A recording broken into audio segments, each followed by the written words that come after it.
Shalom, most on Christ, clap it up. Hey, Lord Christ, clap it up, class in session. Scripture breakdown with Gen.Mahayaman. Gen.Mahayaman is on the way, you understand? We're going to get started here. Hey, give me a hold themselves not guilty. Everybody's seen them pardons, right? Everybody familiar with the news? Everybody tuning in to Bloomberg, right? I guess not. NBC, Fox News, nobody watching? Biden, before, and we went over this in our radio show. Make sure y'all liking and subscribing to our channel. We went over this in our radio show. The Biden crime family. Pull up them pardons that Biden gave his whole entire family. I'm gonna show you something that's not on your VH1. That's not in your timeline. You understand? It's not in your algorithm. I'm gonna show you something about this crime family. Everybody going against Trump, which is right, which is correct. With his pardons, can we quiet down, please? With his pardons or what have you.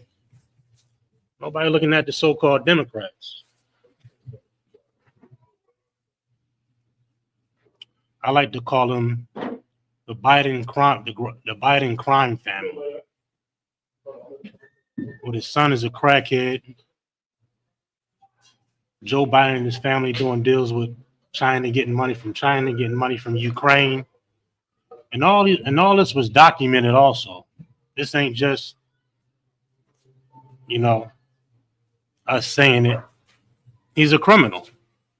He pardoned himself and he pardoned his entire family for what?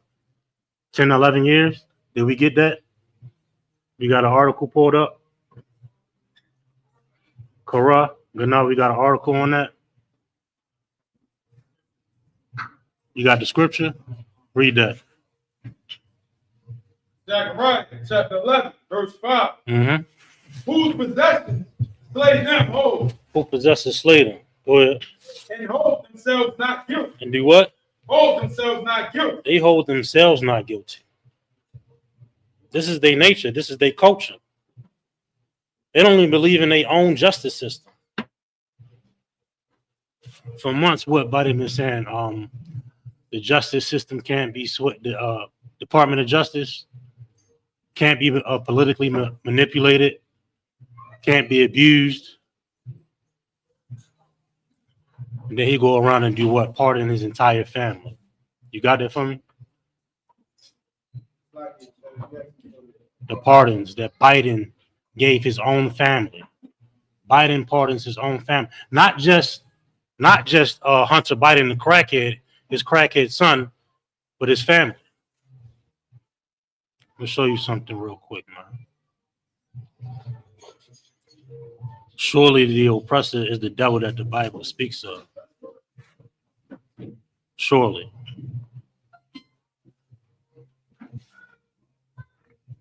Show you something that your pastor told you to vote for Biden, and y'all put a family of criminals in the White House. Go ahead.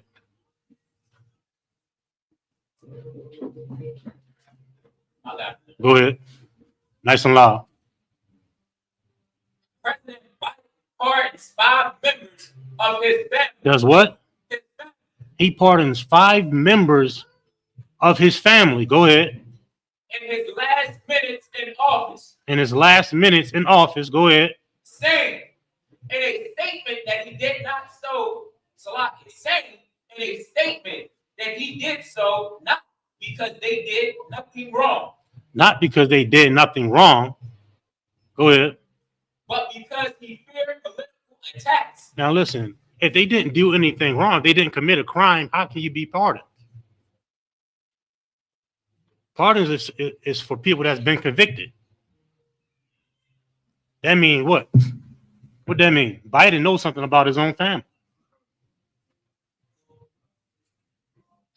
Biden has a family full of goddamn criminals. And before they can even get justice, the Department of Justice get to work, they're going to pardon them before they even get convicted, before they even get investigated. Go ahead. He said, but because he feared political attacks from the incoming President Donald Trump. He feared political attacks. He knew Trump was going to come after him. Meanwhile, the last year, he said the Department of Justice, we don't use the Department of Justice to abuse our power. We don't use the Department of Justice to go after political opponents. Meanwhile, he did that to Donald Trump. Who else did he pardon? He pardoned five people in his family. Go ahead. You want me to scroll down and tell you? Keep going. My family has been subjected to unrelenting attacks and threats, motivated solely by a desire to hurt me. A desire to hurt Donald Trump. Hurt Joe Biden. Ain't nobody coming after his family. Is the Department of Justice coming after Biden family? Anybody heard the news? Seen the headlines? The problem is Biden knows that his family is a bunch of goddamn criminals. Now, we already got Hunter Biden, the crackhead son. Go ahead. James Biden, James B. Biden, his brother. His brother, he doing some dirt. Go ahead. Sarah Jones Biden, she doing some dirt. His wife, Sarah Jones Biden. Then James' wife, that's his brother's wife. Mm-hmm. Valera Biden Owens and Mr. Biden's sister. A family, a sea of white crime. You understand? And before they can even get investigated, they get pardoned. That sounds fishy to me. I don't know about y'all. That sounds like the mob to me. That sounds like the mafia family, don't it? In the White House. Any more? Yeah, fired 6 police officers too, right? John T. Owens, Miss Owens' husband, Mm-hmm. Francis W. Biden. Go ahead. And another one of his brothers, Mr. Biden's brother. Damn, everybody getting pardoned. He also pardoned Dr.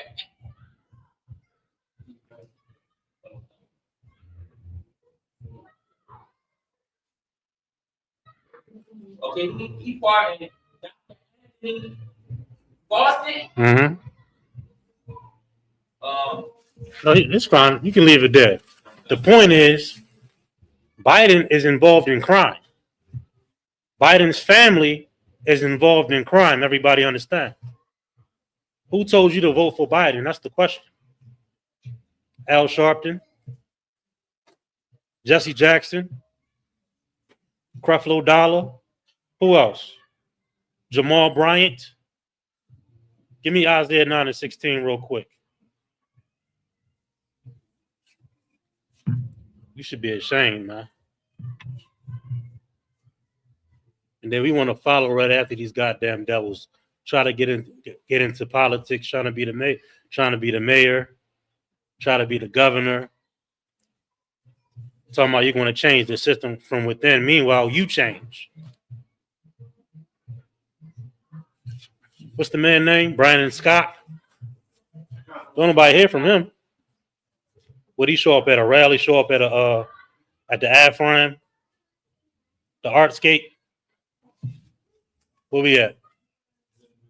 Go ahead. Isaiah chapter 9, verse 16. Mm-hmm.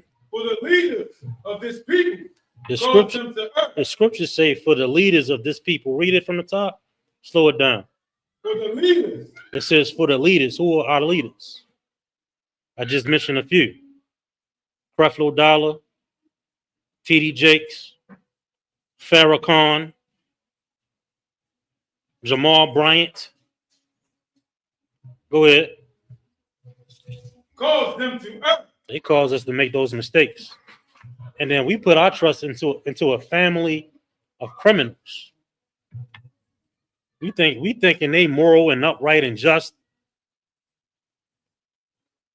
Meanwhile, they the goddamn mob. They the mafia in the White House. Anymore? And they that let them are destroyed. And they that are led of them are destroyed. Who are led by them?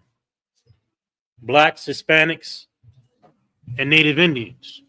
We following these leaders that's sitting up in high places while we destroy it. While we in the ghettos of America. While we in the barrios, the reservations, the ghettos. They don't have no solutions for you, black man, Hispanic man, Native Indian man. But you can find the solutions to fix our nation here in the Israelite School of Universal Practical Knowledge under Commander Gen.Mahayaman.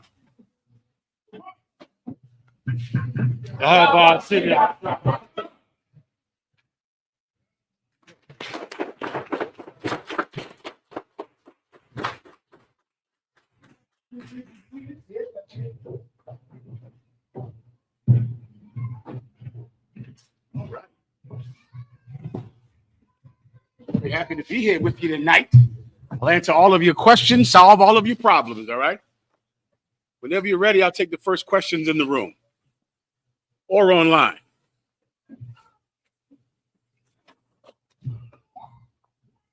No sweat, no rush. Give me 1 second. Water wash.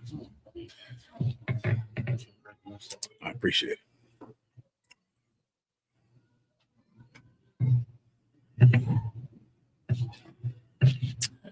Okay, Baltimore. 1 second. Stand by. Los anuncios. Somos la escuela israelita. Nosotros somos la escuela israelita de conocimiento práctico universal.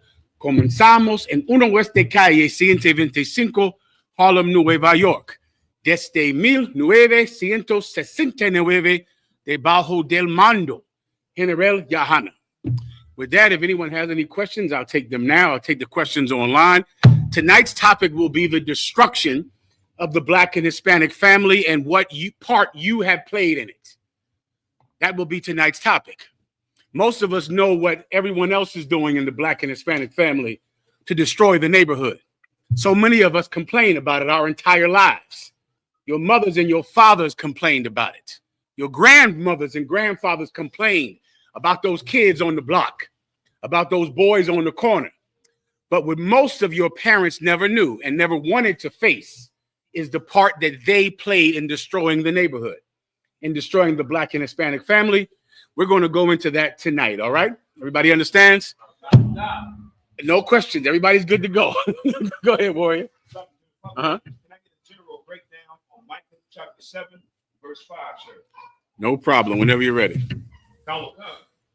Trust ye not in a friend. Put ye not confidence in a God. Keep going. Keep the doors of thy mouth from her that lieth in thy bosom. The point is that last verse. The last verse is speaking about the people in your life that are very close to you, but not good for you. And so many of us have those people in our lives. Most of the time, they're people we choose.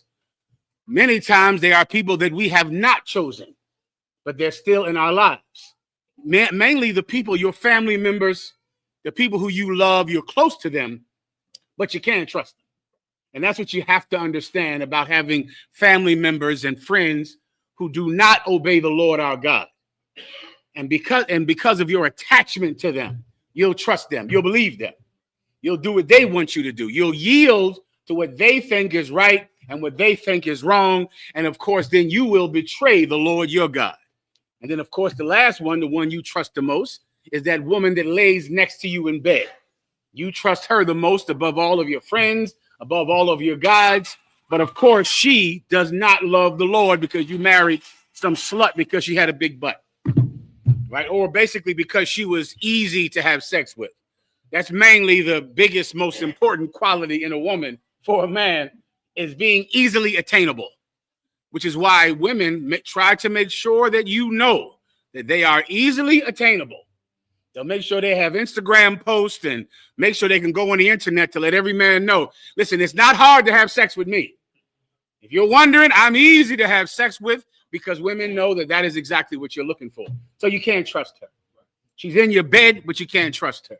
This friend that you have, because he's so close to you, and because of that, you listen to every word he says, you can't trust him. General Yana always taught us that blacks and Hispanics don't know the difference between a friend and an accomplice. Like, to us, that's like the same thing. I remember it being like the exact same thing. Because you get high with him, that doesn't mean he's your best friend. But in your mind, whoever you get high with is your best friend. Whoever you did that robbery with, whoever you stole with, whoever you cut class with and went and did some mischief, that is your buddy. That's an accomplice, brothers and sisters. You understand? That's not a friend. All right. So you can't trust them, which is the point of this, warrior. All right. No sweat. Up front up. I'm ready. There's a question in the chat from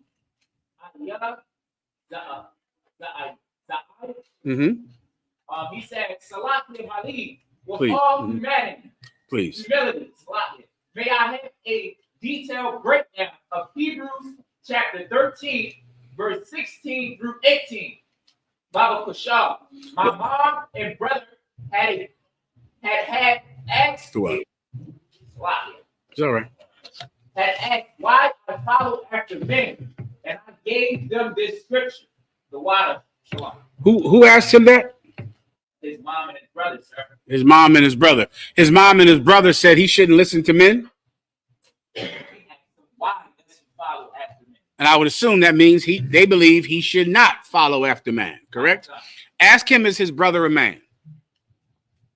Let's see his response. All right. I'll move on to the next question. I don't have any questions in the room. Everybody's good to go. I'm sorry. You want to go, warrior? Go ahead. Oh, young brother right here. You got a question, Art? Please. I want to ask, what's the difference from a kiss as in like a dap up or from a real kiss? I got you. Okay, the difference is in that over time, the meaning of the word has changed. Now, today, a kiss is on the lips, done with your lips, right? That's what everyone says is a kiss. But a long time ago, the language was different, and a kiss meant a touch. You get my point? Like, I think I remember when I was a kid, if we almost hit the curb with a car, we would say like it kissed the curb or it kissed another car. I remember that saying, right? Well, when you read the Bible a long time ago, remember, it was thousands of years ago. A kiss just meant a touch. You understand? There's another word, the word gay. You've heard that word before, right? Gay. A long time ago, gay meant happy. That's what it meant. Gay did not mean some sexual deviant, some pervert. Gay meant you were happy. But over time, the meaning of the word has changed. So the difference is in time. A long time ago, a kiss just meant a touch. And so when the Bible says greet every brother with a holy kiss, it means you touch him because you would only allow someone who you trusted to touch you. You understand? You would never go and hug someone who you didn't trust. And so that was considered a kiss because of the language being different a long time ago. You understand? Most High in Christ. Give him a hand. Well said. Well done. Okay. I'm ready to rock. Anything else? Did the brother answer the question? See, we online. Did he answer the question? Go ahead. Okay, give him let me get the brother right here. Hold that question. Get it on deck, and I'll get it next. All right. Go ahead, Warwick. I'm sorry. Go ahead, brother. You want to say something? 1 second. I'm sorry. Go. Is your brother a man? Correct. That was it. All right. Go ahead. Can I get a general breakdown on Ezekiel chapter 28, 12 through 18? No sweat. Christians say that this is the story of Satan.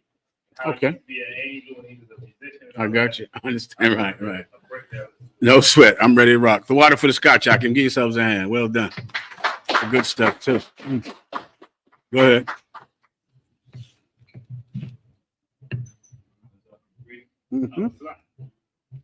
This is Ezekiel chapter 28, verse 12.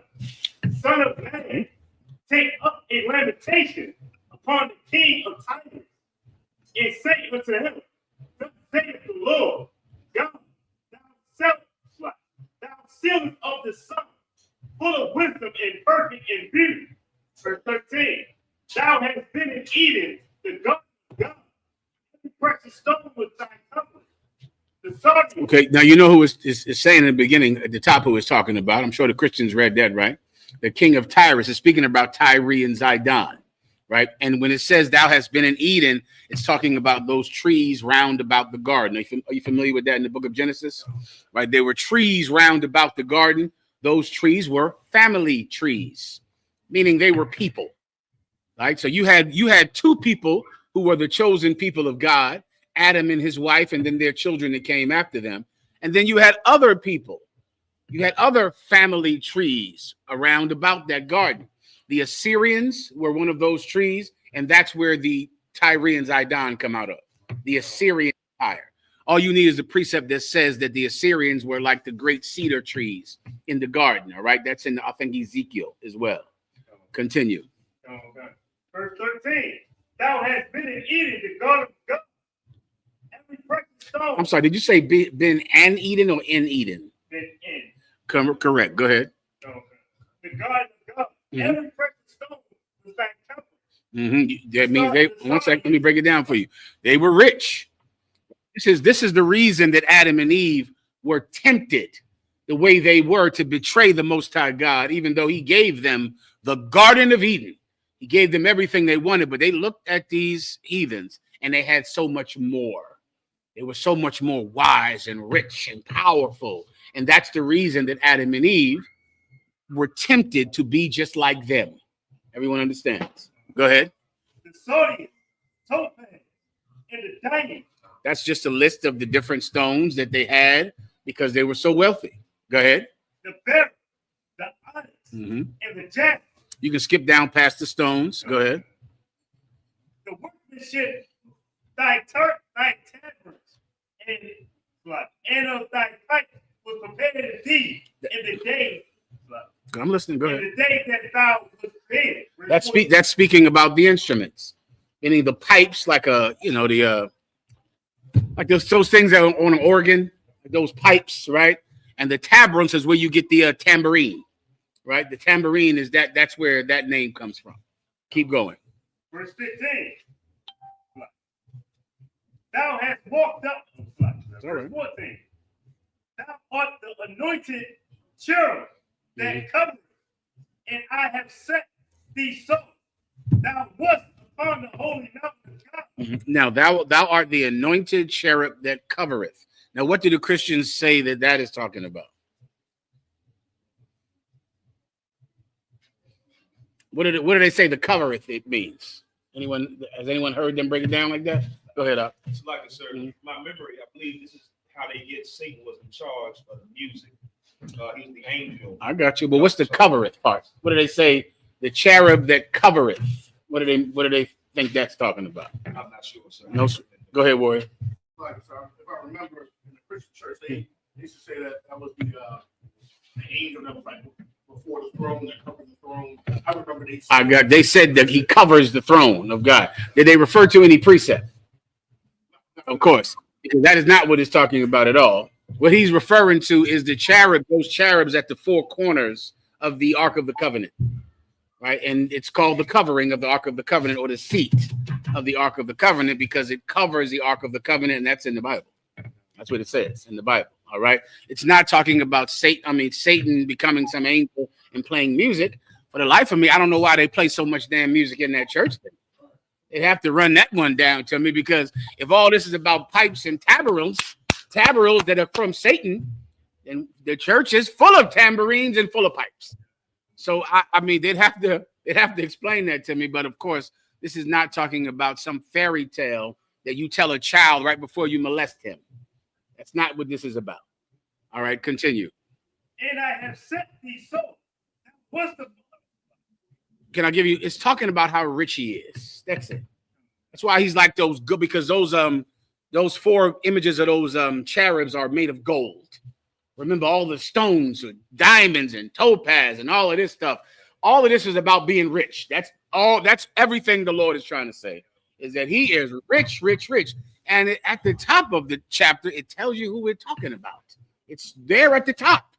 Who is it speaking about? The king of Tyre and Zidon. It's at the top of the verse. It's telling you who we're speaking about. That's that. If you need more, please. No sweat. No problem. Anything else? Próximo, preguntas. God, Salaki, the brother said that he is a man. Then don't listen to him. All right? Because that's what he said. He said, why are you following man? Don't follow your brother then. Tell him to shut his mouth because he's a man. Everybody understands? What I'm trying to show you, the hole in that logic, right? Here's a, I know you don't see this, especially why? Because it's coming from your mother and your brother.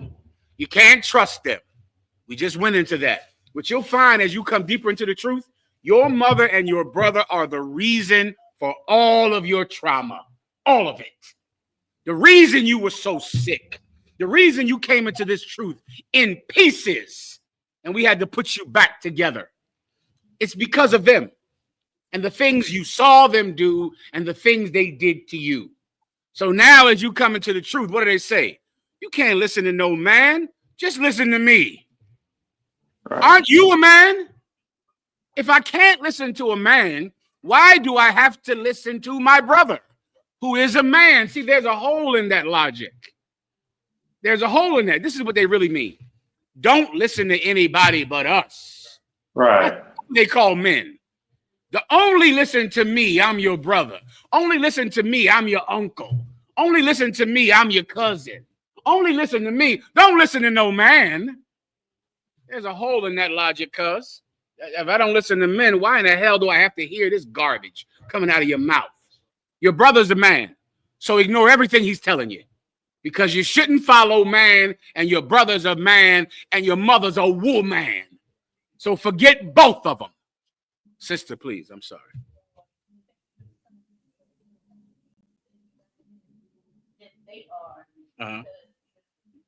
Give her a hand. That's what they say. That's exactly what they say. And I'll explain that. And that's one I've heard so much throughout the years. Your family, you think you're better than us. Let's see, we got some good candy here for the children. There y'all go. Boy, take this around to the sisters, please. See if they want a nice piece of chocolate or some chips or something. All right, take it as you want. Okay, go ahead. Y'all need that. See if the kids need some too, all right? So now, what they really mean by this is, you make me feel guilty for what I'm doing. You think you're better than us.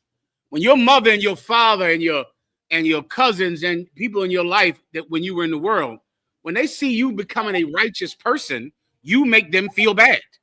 They feel guilty. And so they say, you think you're better than me, because in their mind, they know that you are better than them. They know it, and it makes them feel bad. So they want you to stop. Stop making me feel get rid of my conscience. Stop hurting my conscience by how your righteous life. Act like I taught you to act. Act the way I act. Behave like me. There's the reason for your trauma. Brother, I've done so much research on Baltimore throughout the years. Every time I come down here, I refresh myself with Baltimore research. And it is the same research every year. It's just the same. It's a perpetual place of drug addiction and murder. And it never changes, my God, since the 70s? Since the 70s. And I heard the same thing today in my research that I heard back in the goddamn 90s. That the epidemic of children who are murderers in this city. It's like it's strange even in other cities with a lot of murders. The age of the murderers in this city, how young they are. I'm talking 12 years old. I mean, an epidemic of a 12-year-old that just is killing everyone. It has so many murders. And the parents can't do anything about it. And the jail system is so overpopulated that there's nothing anyone can do at all. And before you know it, this mayor gets so angry that they go do something cruel and overzealous the way they did during the Freddie Gray incident back in the day. But they're trying to fight crime. Then the police just begin to beat up every young person. The police just arrest every young person, every black male. that's 12 years old to 17, they throw in jail if they see him walking down the street, all in an effort to stop the death, the crime, the drugs, and the murder in this city. And here's the one thing that no one does in this city. You have to be a better parent. And because you're a terrible parent, these children kill each other. And the police can't stop it. The jails aren't big enough because you refuse to stop having sex with every man when you're drunk. So because of that, you have 5 baby daddies. All of them are alcoholics. You're an alcoholic, and your child, his life is over by the time he's 15. You're the reason for the children killing each other. It's you. It's all of your arguing that you do when you're drunk, when you're high. So now your child has to sit and look at his drunk father pissing on himself every day. What do you think that child is going to do? Be a hero? All he's seen you do all day is drink and get drunk and piss yourself. What life is he going to have? What chance does that little boy have? What chance does that girl have when she is going to get molested by the parade of men you're going to have in and out of this house? And then you're going to expect her to go somewhere and to be a credit to her community. She's not, because you destroyed her mom and brother. You destroyed them. And you're going to be begging the cops on the phone to come get them. You got one of those parents, when the minute you've watched them, you've been molested by their boyfriend, you've watched them fight constantly, day and night.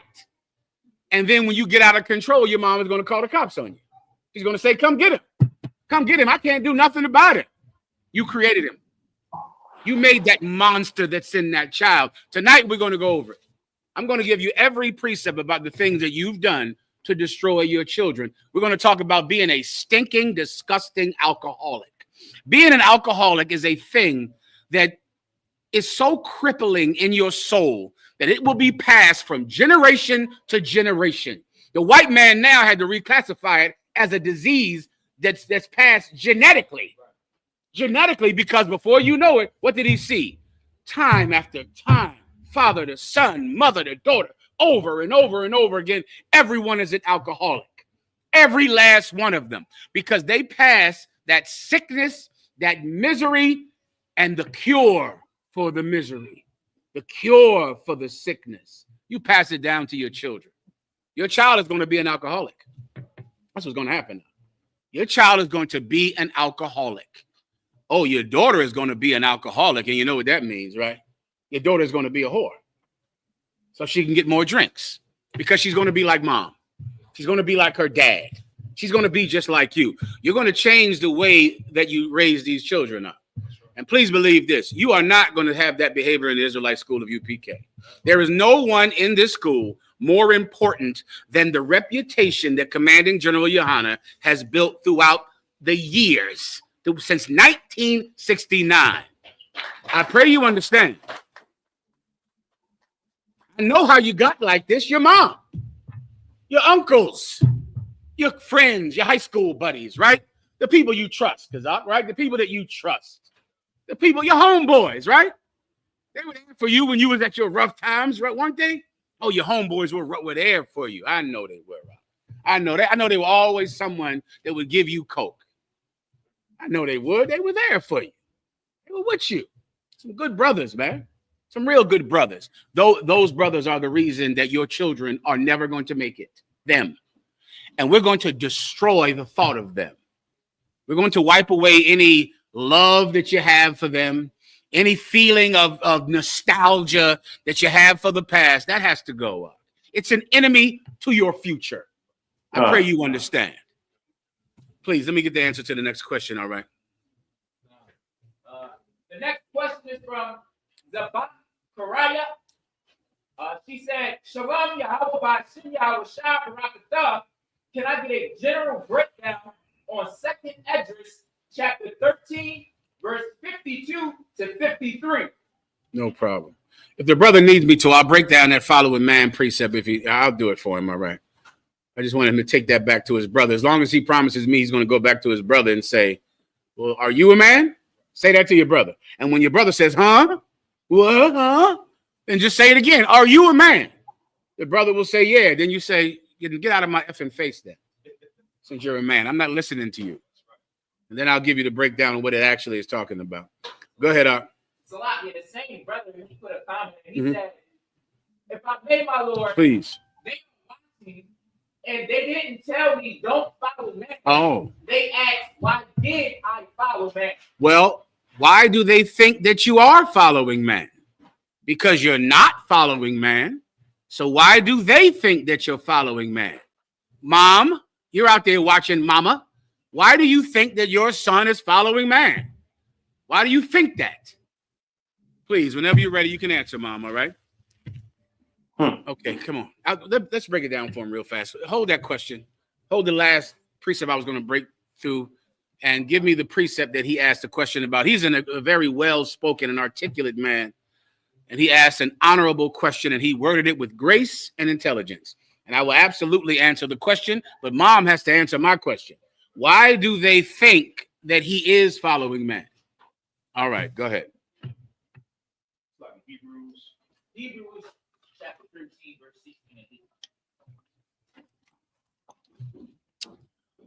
18. Whenever you're ready. Hebrews chapter 13, verse 16. But to do good and to communicate, forget not, for which such sacrifice. Is this the man one?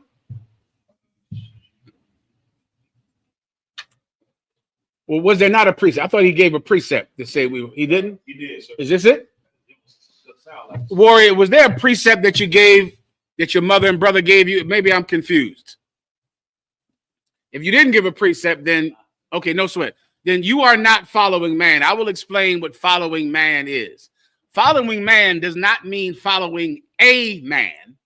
Following man means following the society, which is why it's worded like man. Like the term mankind.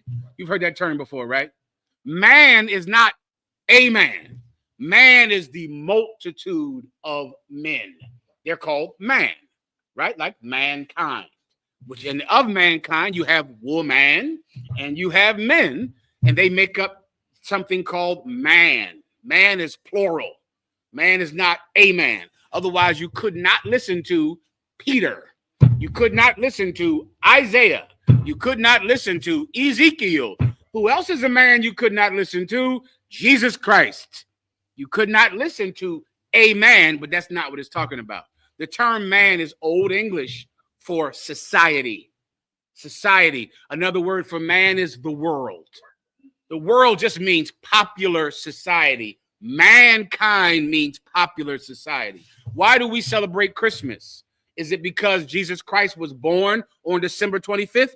Every Christian knows he wasn't.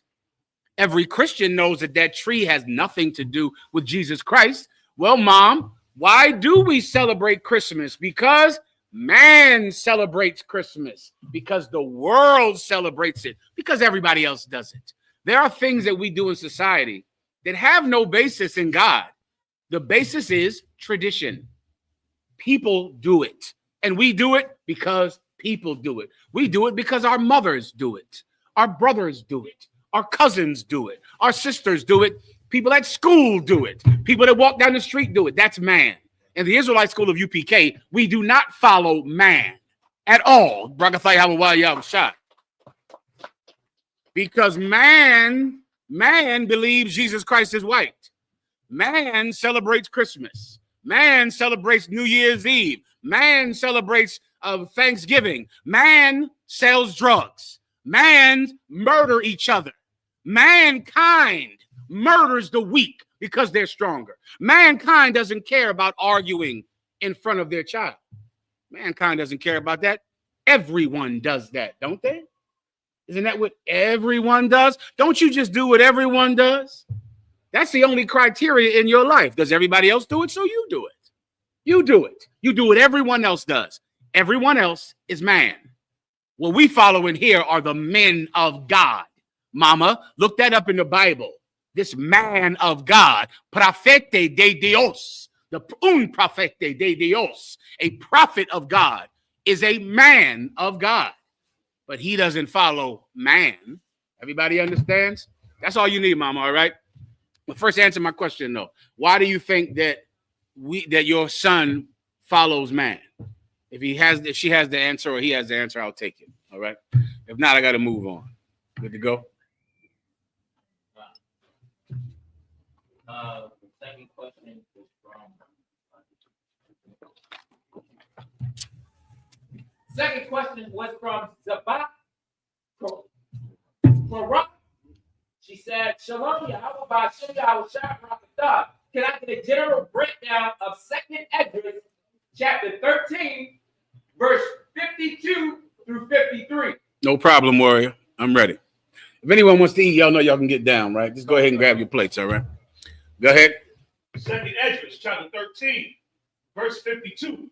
And he said unto me, like as thou canst neither seek out nor know the things that are in the deep of the sea, even so can no man upon earth see my son, or those that be with him, but in the daytime. But in the daytime.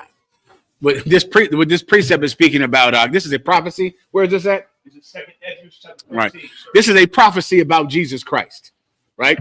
This is a prophecy telling you about how Jesus Christ will live and how he will be received, meaning that men aren't going to be able to see him. Now, if you're black or Hispanic, you know what that means, right?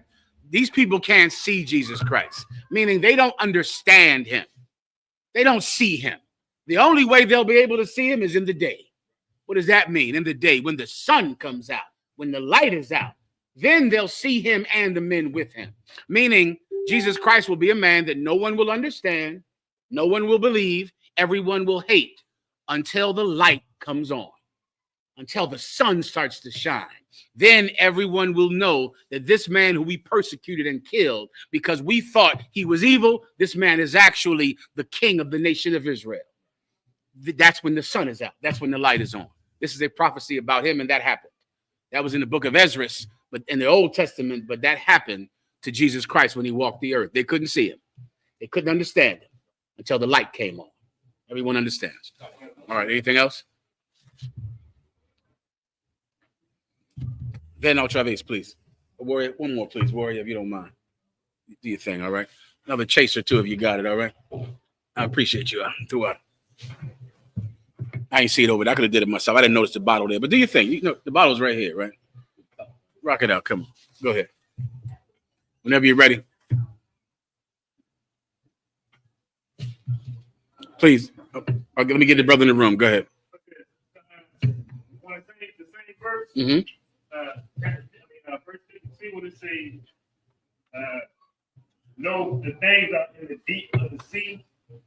What does that mean like that? Read it one verse above it so I can understand.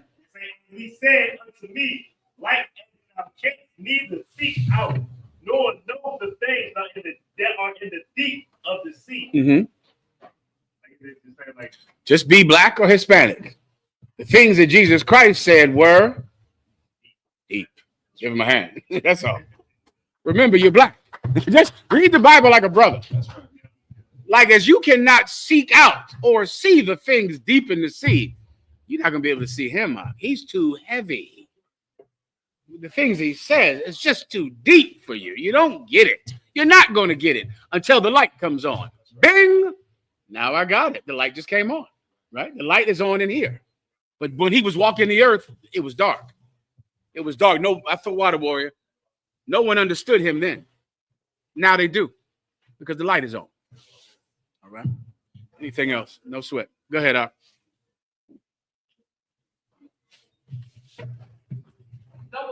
Officer said, if I may, with your grace, my Lord, Look, please. can I get a general breakdown of 2 Peter chapter 3, verse 9? Why, sir? It would be an honor to serve you, brother. Once again, you asked an extremely eloquent and graceful question, and I'd be honored to help you in any way that I can. Go ahead and please start for the brother, all right? Also, someone else, we're going to go in Ecclesiasticus. You reminded me. 31, I think we're going to start at 30. We're going to go into that. Also, Warrior, I need that video of that of the science experiment done with mice and cocaine. Whenever you get a chance, all right? This is 2 Peter chapter 3, verse 9. The Lord is not slack concerning his promise. Mhm. And some men count slackness, Mhm. but is long suffering to us word. He wants me just to break this down. Okay, it's speaking about being lazy. The Most High is not going to be lazy in what he promised us, as some men count slackness, meaning men can be lazy and slack. That's what the term lazy, that's what the term slack means. It means like lazy, like you procrastinate. You know, you're supposed to get up at 10, but you don't get up until 11. You're supposed to go handle your business, but instead you just slept and got high or drunk all day. The Most High isn't like a man that he does that. He doesn't do, he's not slack to keep his word. He's going to keep it. That's the point. He's going to get up and do exactly what he said he would do. That's the point.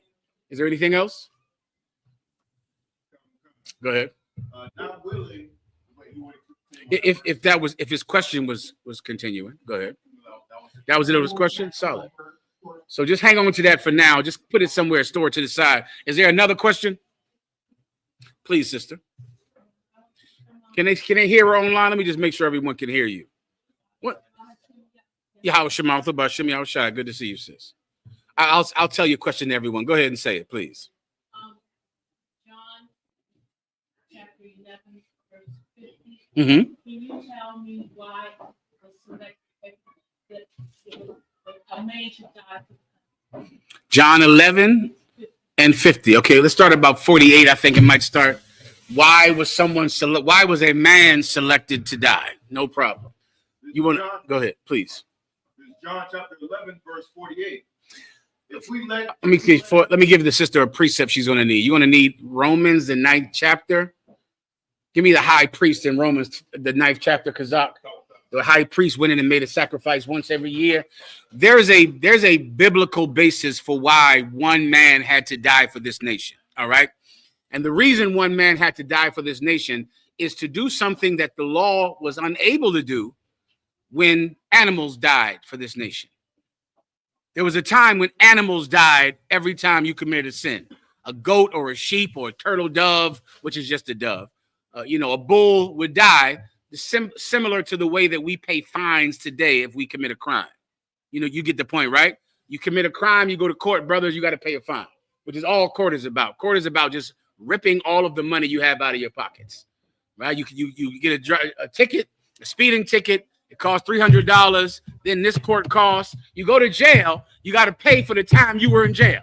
You got to give them money for the time that they kept you in jail, right? To pay for your food and to pay for everything you had in jail. So that's a system where you commit a crime and you give up money. That's what the sacrifice law was. You gave up your goat, your best bull. But that did not make you understand why God didn't want you to do that thing that he made you pay for. People didn't understand it. And it's in Hebrews. You have it, warrior?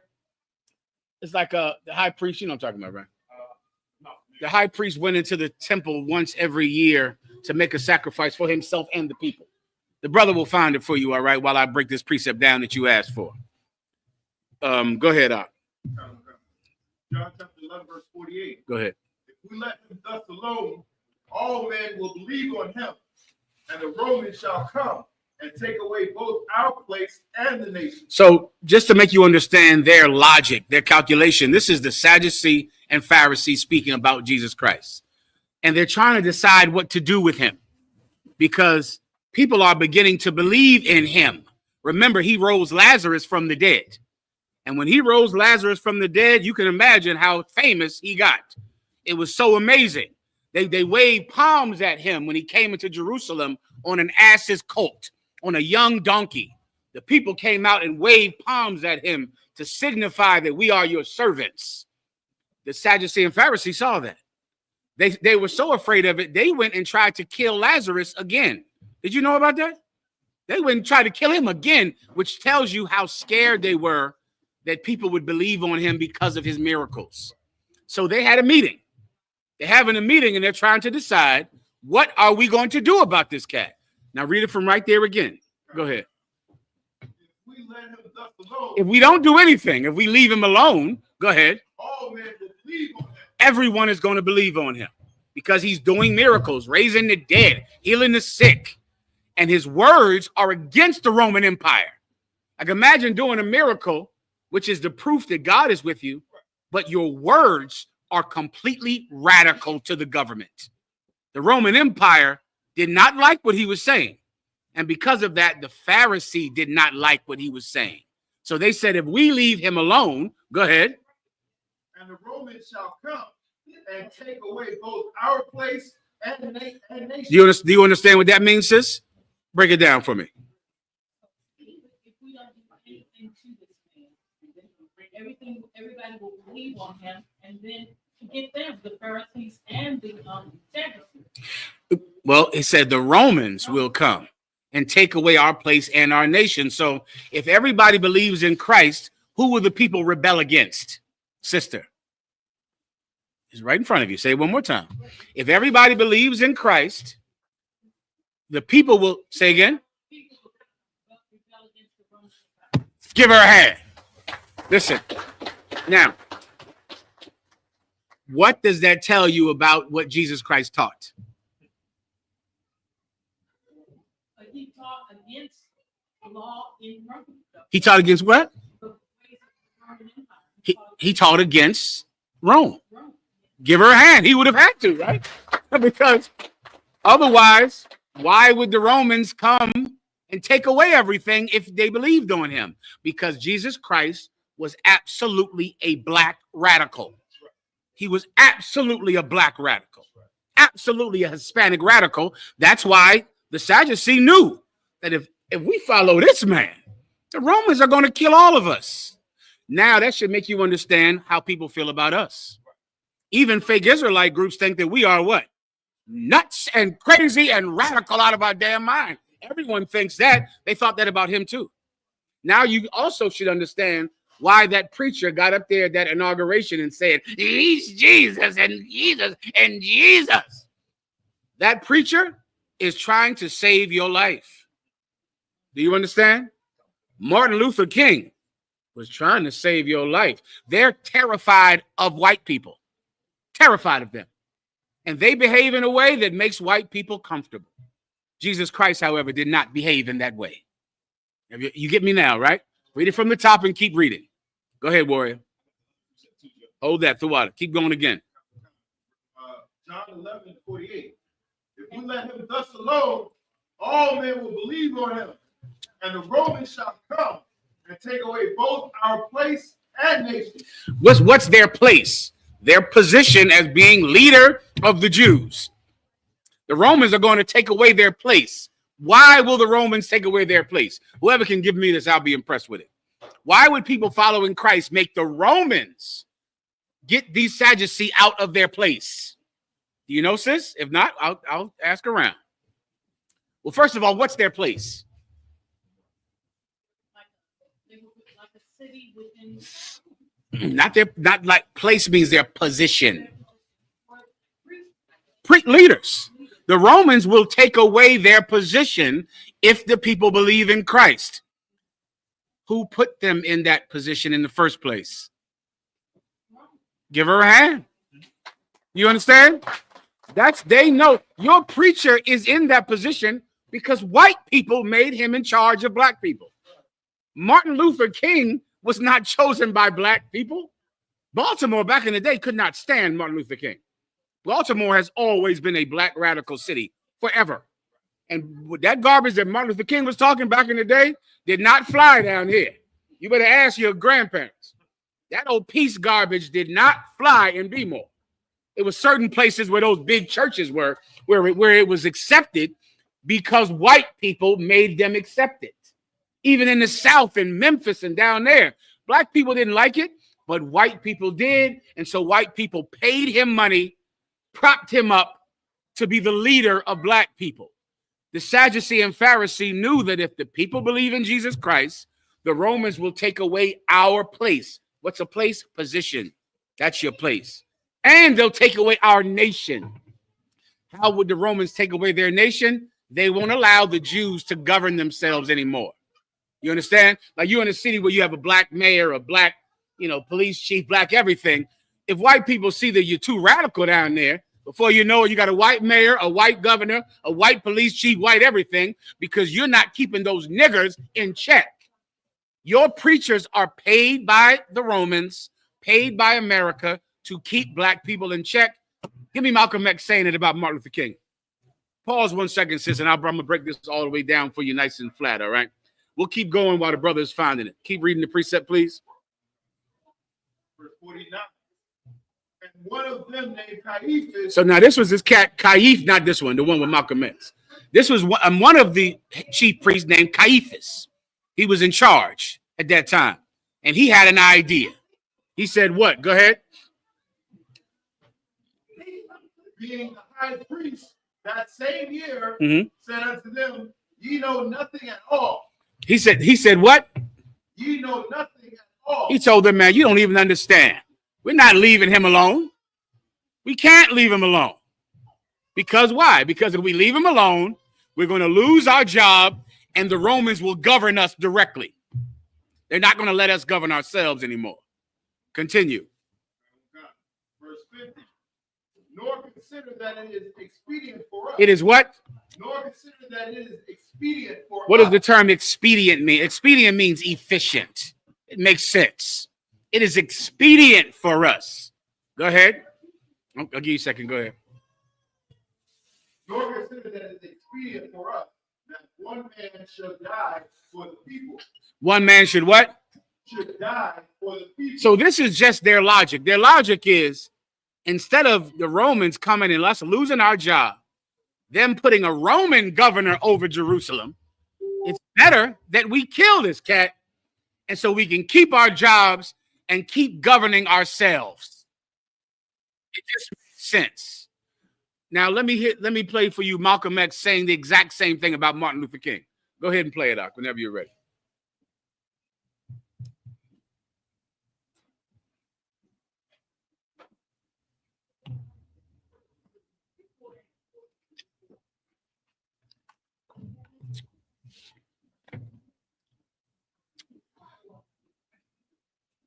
You all right?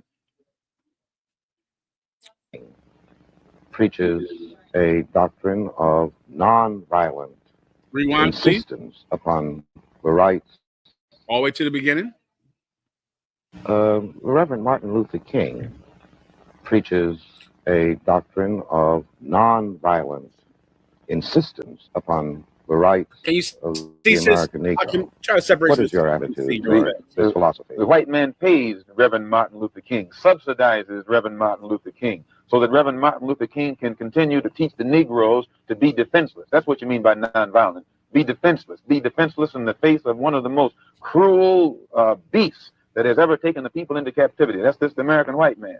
And they have proved it throughout the country by the police dogs and the police clubs. 100 years ago, they used to put on a white sheet and use a bloodhound against Negroes. Today, they have taken off the white sheet and put on police uniforms. They've traded in the bloodhounds for police dogs, and they're still doing the same thing. And just as Uncle Tom, back during slavery, used to keep the Negroes from resisting the bloodhound or resisting the Ku Klux Klan by teaching them to love their enemy or pray for those who use them despitefully. Today, Martin Luther King is just a 20th century or modern Uncle Tom or a religious Uncle Tom who is doing the same thing today to keep Negroes defenseless in the face of the fact that Uncle Tom did on the plantation to keep those Negroes defenseless in the face of the attacks of the Klan in that day. Everybody understands. Like Today, Martin Luther King is an Uncle Tom. Every preacher that comes up after him is an Uncle Tom. Jesus Christ was not an Uncle Tom.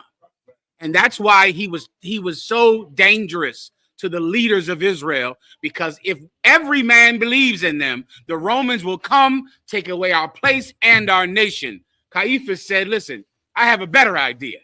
It's better, it's more efficient that one man dies and the nation doesn't die. Do you understand? Because he didn't want the Romans to come in and kill everybody because the people were rebelling, because the people were acting up. Go ahead. Yes, he was. Caiaphas was the head priest. He was an absolute Hebrew. Correct. He was an Israelite. And he wanted to keep governing his country. He was the high priest. He had power and he had a position. He had a place. But that place was dependent upon him pacifying the people. And Jesus Christ was riling them up. Jesus Christ stood up upon a mountaintop and said, beware of the leaven of the Sadducee and Pharisee, which is hypocrisy. Jesus Christ said that. That is revolutionary, and it's something that they couldn't have. Come on. It's all right. Good. Doing that Martin Luther King speech at the inauguration.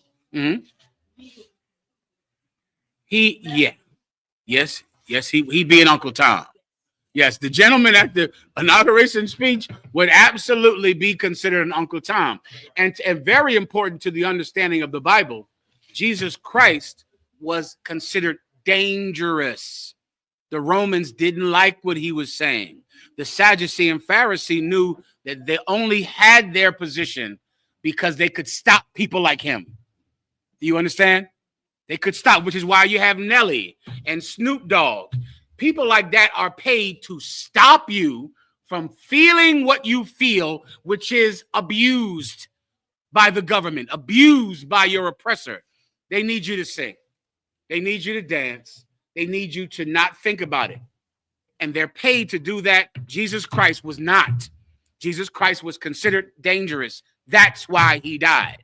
And this unlocks something in everyone's mind that you don't really know. You think about Jesus Christ dying like it was a religious thing, like he must go and die. That is not how it was. This man was saying things that would cripple the Roman government if the people believed in it. They'd be crippled. It would cripple the religious leaders who were paid to pacify the people. So they plotted to kill him so they could keep their job, because their job was to make people obey Rome. Your preacher's job, Martin Luther King's job, it was to make you obey America. Over there in Great Britain, you have preachers over there. Those preachers' job are to make you obey the British government, to make you obey Downing Street, to make you obey Buckingham Palace. There is always a black or Hispanic or West Indian preacher whose job it is to make you behave like white people want you to behave. Jesus Christ was not that. That's why they killed him. Do you understand? I believe that if you need a precept for why it mattered because unlike a lamb or a goat that would pay for your sin, read the rest of it. I think you need where he prophesied this being high priest. Anyone can read it. Just read it quickly.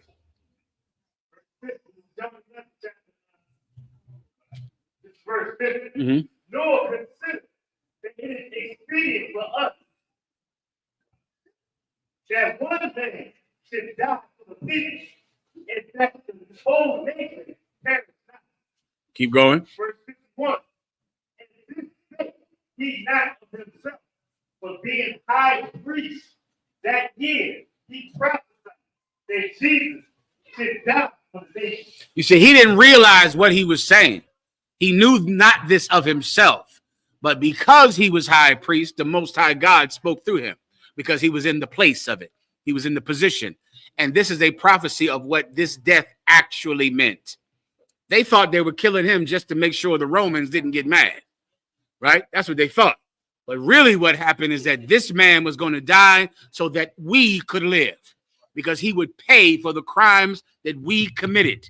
Not like a lamb or a bull did, but like only a man could do. He would die as a martyr that we all would follow after his death. That's the difference. If a lamb or a goat dies, you lost your lamb, you lost your goat, right? You paid for it. Maybe you'll change. Most likely you won't. You just get another goat and you'll sin until you have no goats. But when a man dies for you, you get something in your heart that only that can do for you. You feel guilty. You feel responsible for his death. And because of that, now we all follow that martyr. We all follow that man. And God said, if we follow him, then he'll forgive us for what we've done. And that's what that death really meant. You understand, right? Good to go. You find that, where is it at? Hebrews So what? chapter 7, verses 26 to 28. So that's where you go to. That's where I just got that from the Bible. All right. Anything else? Sir, if I may too, sir, just to bring your point home, the book Medieval Europe, which you already know, sir. Most High in Christ. The historical record of the time. And it called Christ a dangerous and fanatical revolutionary. That's it. That's in a history book written about this leader that propped up in Jerusalem at that time, who was dangerous. He was radical. You get the point. He was one West, man. The entire spirit that we have in this school comes from him. That's where we get it from. The whole way we acted is so scary. It is so dangerous that makes mamas everywhere scared. That spirit comes from Christ. It's how he was. All right, where we at now? We have one question from Captain Osh and the brother that you answered this question earlier. All right. One of his family members responded. Please. Let me get Osh's first, and then let me get the brothers. This is ISUPK Puerto Rico. ISUPK Puerto Rico. Go ahead.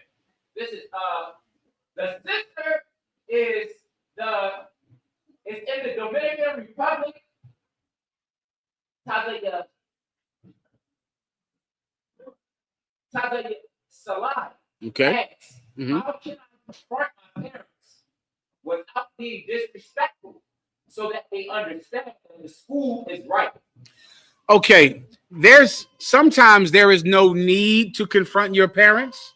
You should get some counsel very specifically from Captain Ashapariam about how to handle your parents. It depends on your age. Do you live with your parents? What's your relationship like with them? Ashapariam can give you a very specific counsel on how to deal with your parents based on your situation with them.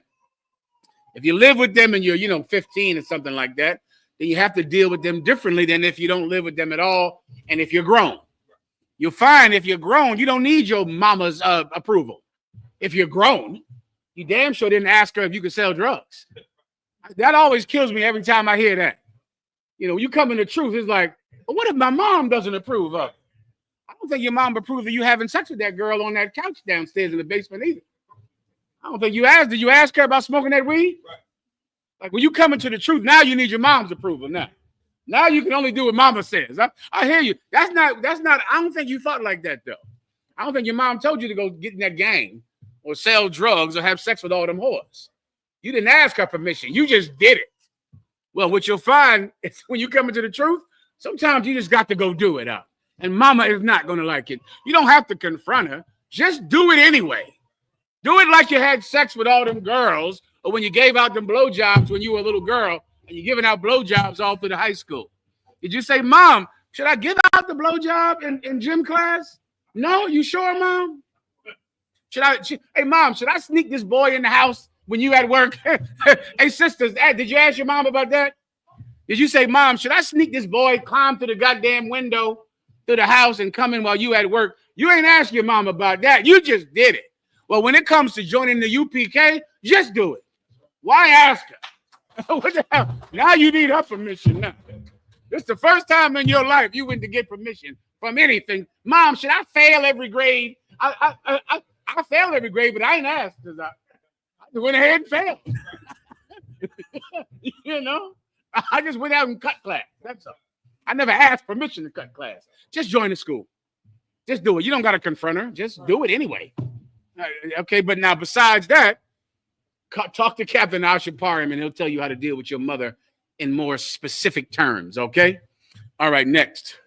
The question from Ayah Zahab. He said that his brother laughed and said he follows himself. Oh, well, there you go. Well, brother, you're a man. So if you follow yourself, you are still following man, according to you, brother. Right? If you follow yourself, you're a man. So ask the brother, is he a man? Say, are you a man? Then I got to move on because this is stupid. All right. Anything else? Go ahead. So we have a question from Barak Ya'ala. Mm-hmm. He said, if I may, get a breakdown of 1 Samuel chapter 18, verse 25 through 27. All right. No problem, Mark. Go ahead.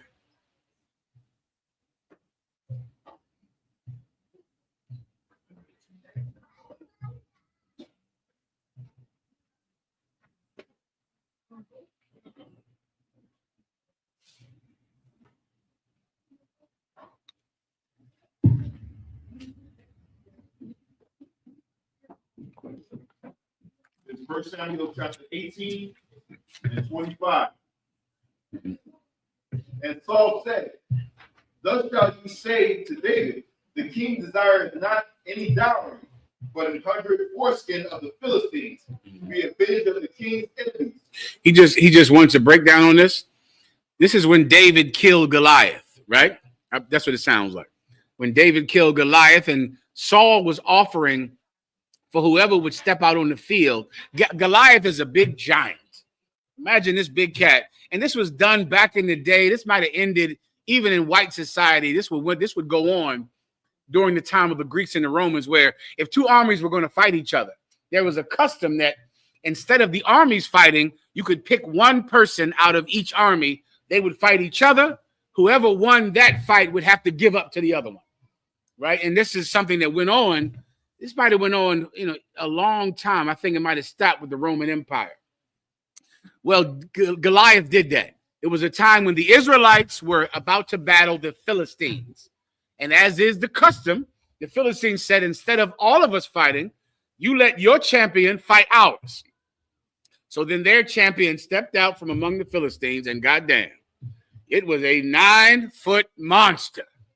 I mean, you got to imagine imagine a giant basketball player, an African, whose head is touching the rim, but he's 300, 400 pounds.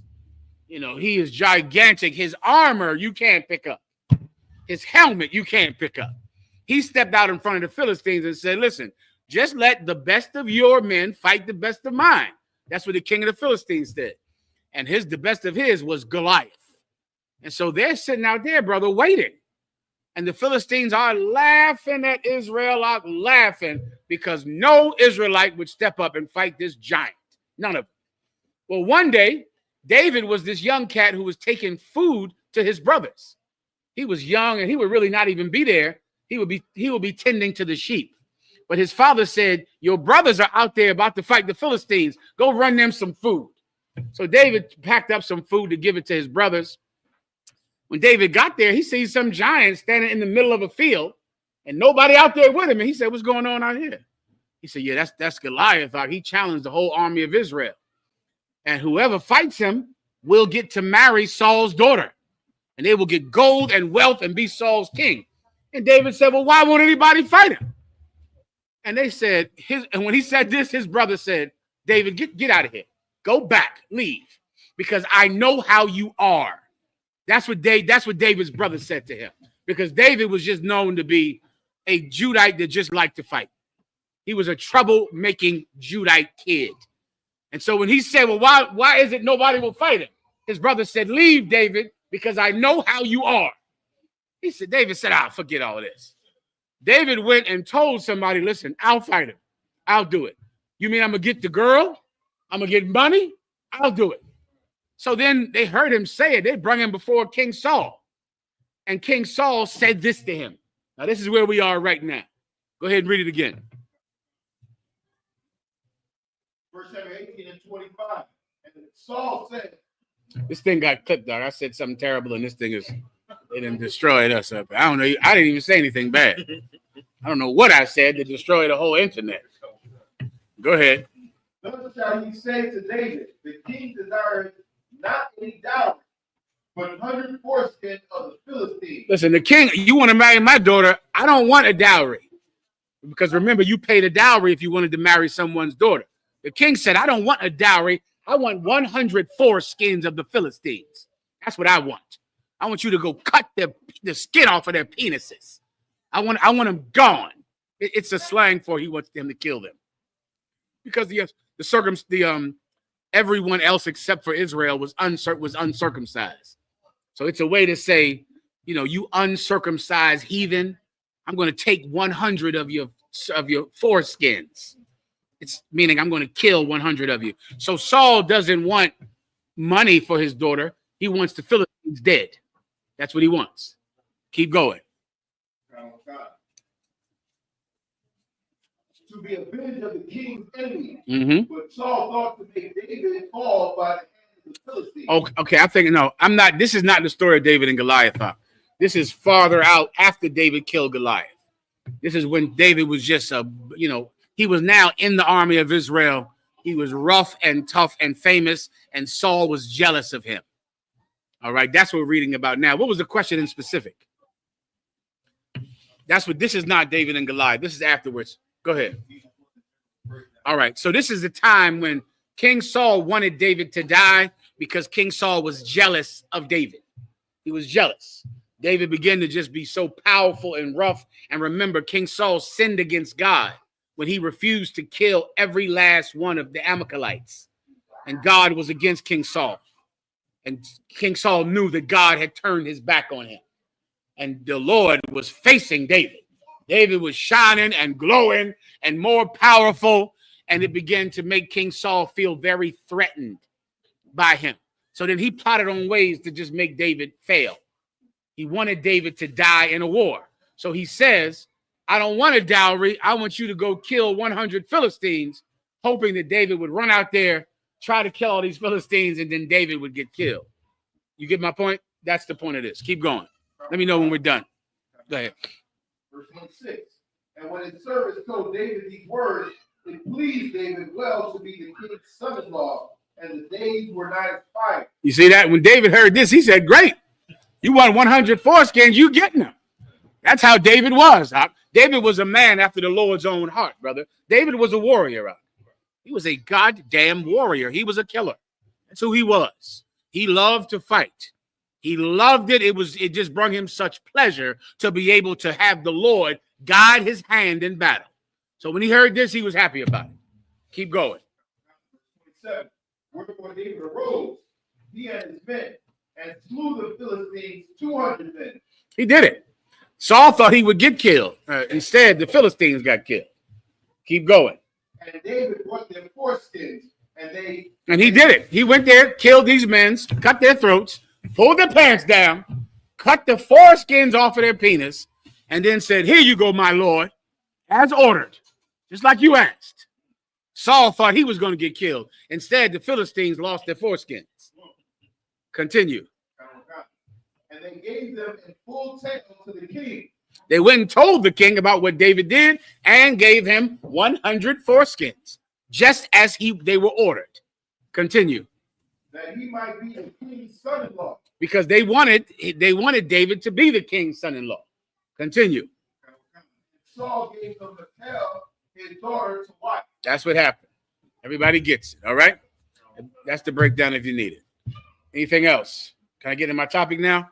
Where are we at? Questions? Go ahead, please. I just asked in Malachi 4:6 when it talks about bringing the fathers back to their children. Right. Would it be good for me to use Trump when he changed the law about child support and also putting a limit on their EBTs on. Okay. Has that law actually changed? I would double check. I think he put the law on the snap. Okay, he might have just Trump talks a lot of nonsense all the time. So you got to kind of differentiate between something he's saying and something that's happening. So he said that, but I don't know if that's an actual law yet, but someone can just Google it. This is what he did do. He repealed the 14th Amendment. With the 14th Amendment is the thing that allows you to be an American because you were born here, right? Which is how blacks became Americans and how Hispanics became Americans because they were born here. He repealed that. So now if you're born here in America, they'll still deport you out of America. So your parents come from Mexico and you come here and you're born here, but your parents are born in Mexico. They deport you, they deport your parents and you because you're not an American citizen because your parents are Mexican. That's what Trump actually did. And Trump did something that he got rid of affirmative action, which is the only way that evil white people ever hired blacks and Hispanics because they were forced to hire you. The government forced white people to give you a job. Now they are not forced to give you a job anymore. So you're going to be more qualified than the white people, and you're not getting the job because no one is forcing them to. Trump actually did that. The thing you're talking about, I don't know if that actually happened, all right? But what's your point about it? The remembrance you said, break that down for me. So my point was about the child support thing. He's giving he's giving the taxes of the children to the person that's on child support. That didn't happen. He said it. Unless someone can pull it up for me. He said that's a rumor, sir. Yeah, that's not true. It's Trump is a liar. So he's going to say a whole ton of mess. You got to sift through it to see which one is he just lying about and which one did he do. Trump did not change the child support laws. He did not do that. Trump also is not the one that gave Americans the COVID relief checks. Trump did not do that. That Biden did that. Trump did not do that at all. Trump repealed the 14th Amendment, which is he ended birthright citizenship, and Trump got rid of affirmative action. That he did. He did not change the child support laws to give the father the taxes. You're going to have to continue to do that tax scam you've been doing. You'll have to keep on doing that. Okay, that scam you doing, you're going to have to do it again because Trump did not change the laws. All right? You just pass them kids around to everybody. The mom get one, the grandmom get a couple, she get one, the daddy get one. A few of the daddies, they might get a little bit of the check. Just continue your scam that you've been doing, all right? Anything else? Let me get the warrior right here. Go ahead. Can they hear him in somewhere? They can't hear him at all. Come on.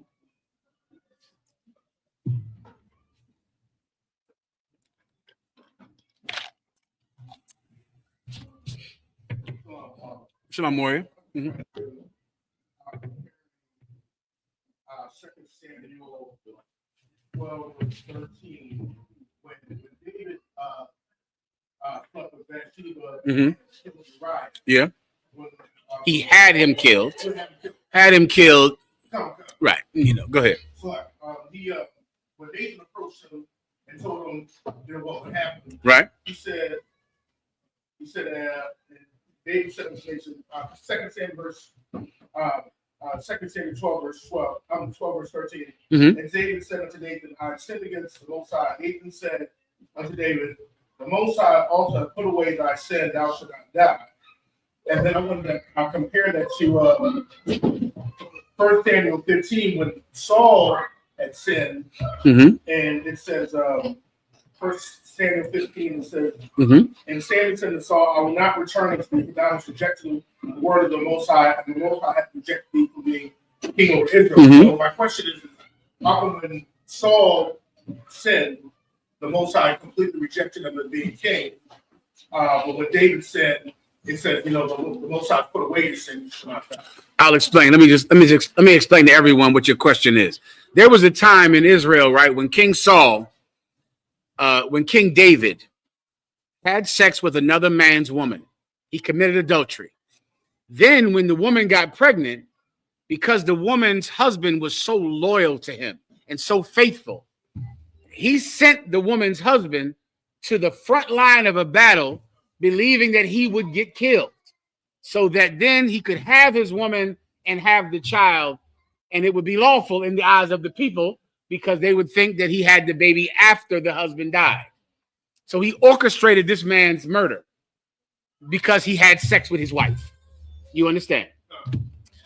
The prophet Nathan came in, made David understand what an evil thing he had done to take the one woman that this man had when David had many women. And this man was faithful and loyal to him.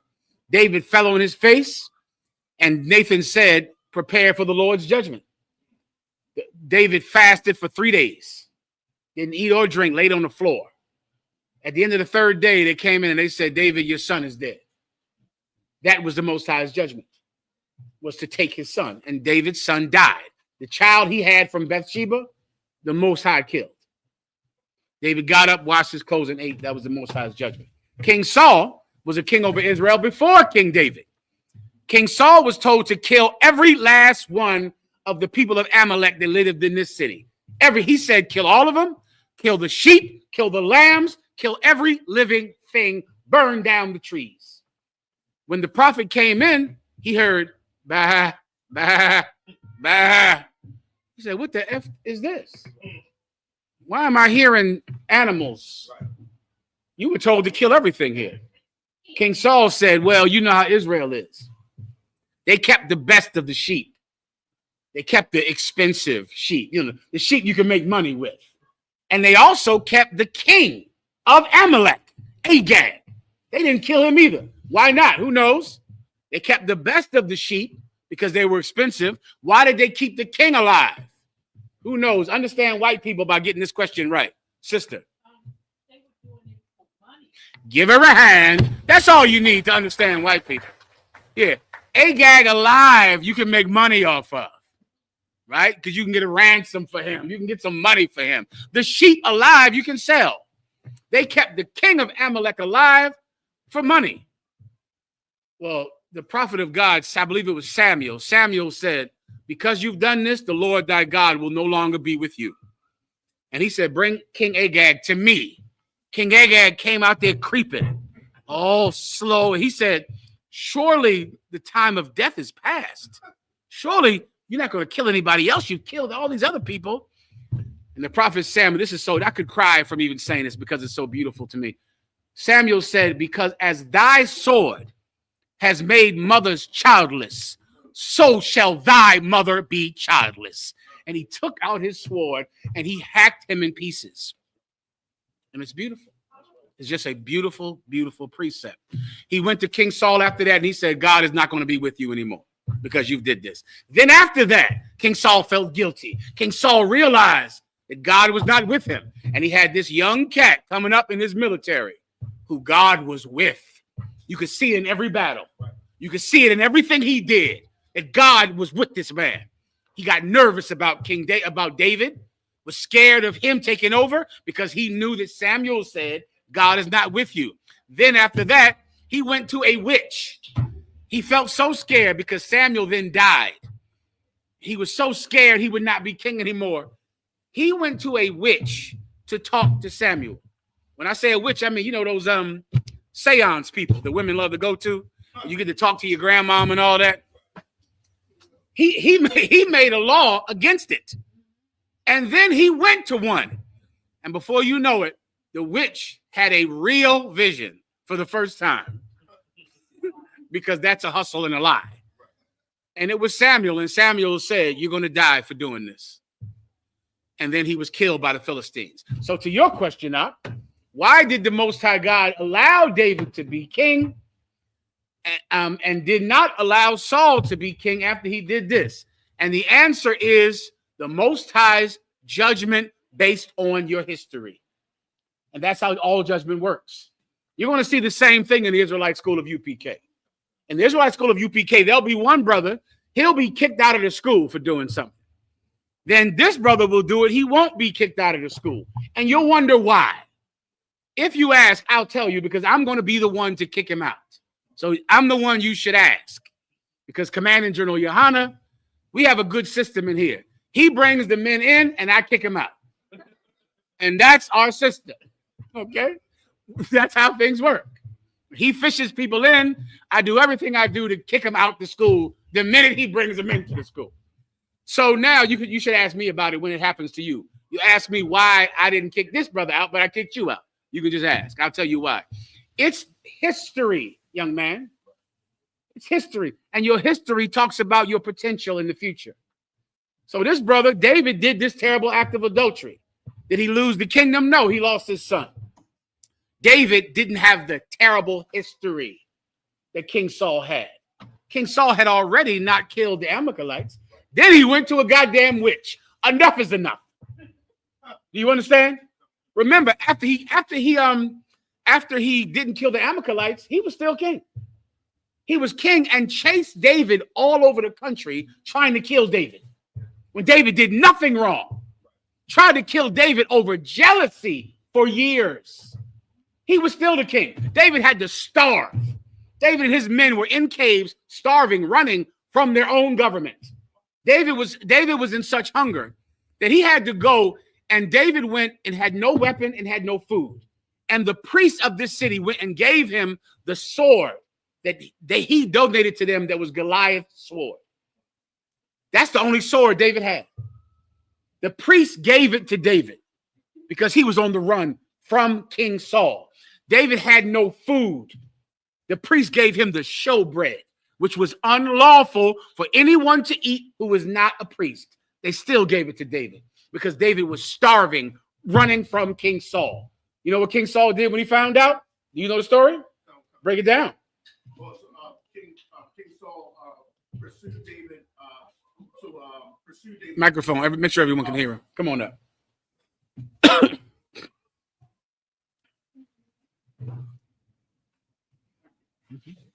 Sorry, I think it was two parts. When Saul, when they gave the bread, Saul went and killed all those priests. Slow that part down because that matters that's his history, right? He was still king. This is after he did not kill Agag, did not kill all the sheep. He's still king. He's chasing David for nothing. Then the priest that gave David bread and gave David the only weapon he could have, which was Goliath's old sword that David gave to the priest. He went to these priests, and when he found out that they gave David bread, he told his army to kill the priests of God, 9 of them. Would the armies of Israel do it? The Israelite military would not do it. They refused because these were anointed priests of God. They said, law, sir, we cannot kill the priests. But he had a white man there. The white man said, I'll do it. They won't do it. I volunteer. That white man pulled out his sword and killed 9 priests for feeding an innocent man on the run from an evil king. Brother, his history mattered. And that's in every judgment. It's like going to court. One brother, he's a first-time offender. You got a record as long as my goddamn arm. You're dying. King Saul lost the kingdom because he deserved it based on his. Go ahead, warrior. Give him the microphone, the young brother. Go ahead. The reason why that white man wanted to kill all those priests because that white man hated our people so much that he volunteered to kill all those priests that were under God. Give him a hand because he's telling the goddamn truth.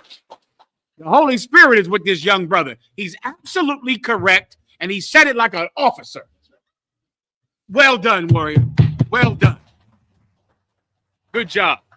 Get the brother the microphone right here. All right, where are we at now? Go ahead.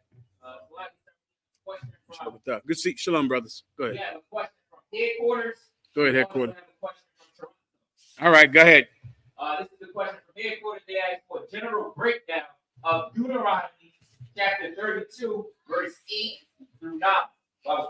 Go ahead. Deuteronomy 32 and 8. When the Most High divided the nations, their inheritance, when he separated the sons of Adam, he set the bounds of the people according to the number of the children of Israel. Verse 9. For the Lord's portion is his people. Jacob is the lot of his inheritance. He wants me to just break this down for him. Okay, this is like explaining how the Most High distributes the land on the earth. Meaning the Israelites get the first portion of land. So first the Israelites are given their land, and then based on that, the heathens get whatever's left. That's what this precept is saying. So the first thing is we got this whole planet Earth, right? First, we got to make sure that the children of God get their portion of the land. The Most High gave us what's called today the Middle East, which is the best and most prime real estate on the planet Earth. And when I say the Middle East, I'm not just talking about that little slither that they call Israel today. I'm talking about the entire biblical land of Israel, which would include Saudi Arabia, Afghanistan, the United Arab Emirates, Qatar, Iraq. The entire Middle East is your homeland. So the Most High God, when he gave every nation their land, he set their boundaries based on our land. He gave us the best part first. And then they divvy up the rest of the planet. And then now, as long as they serve Israel, then they can survive and live whatever life that they can live. All right, good to go? Anything else? Come on. Please.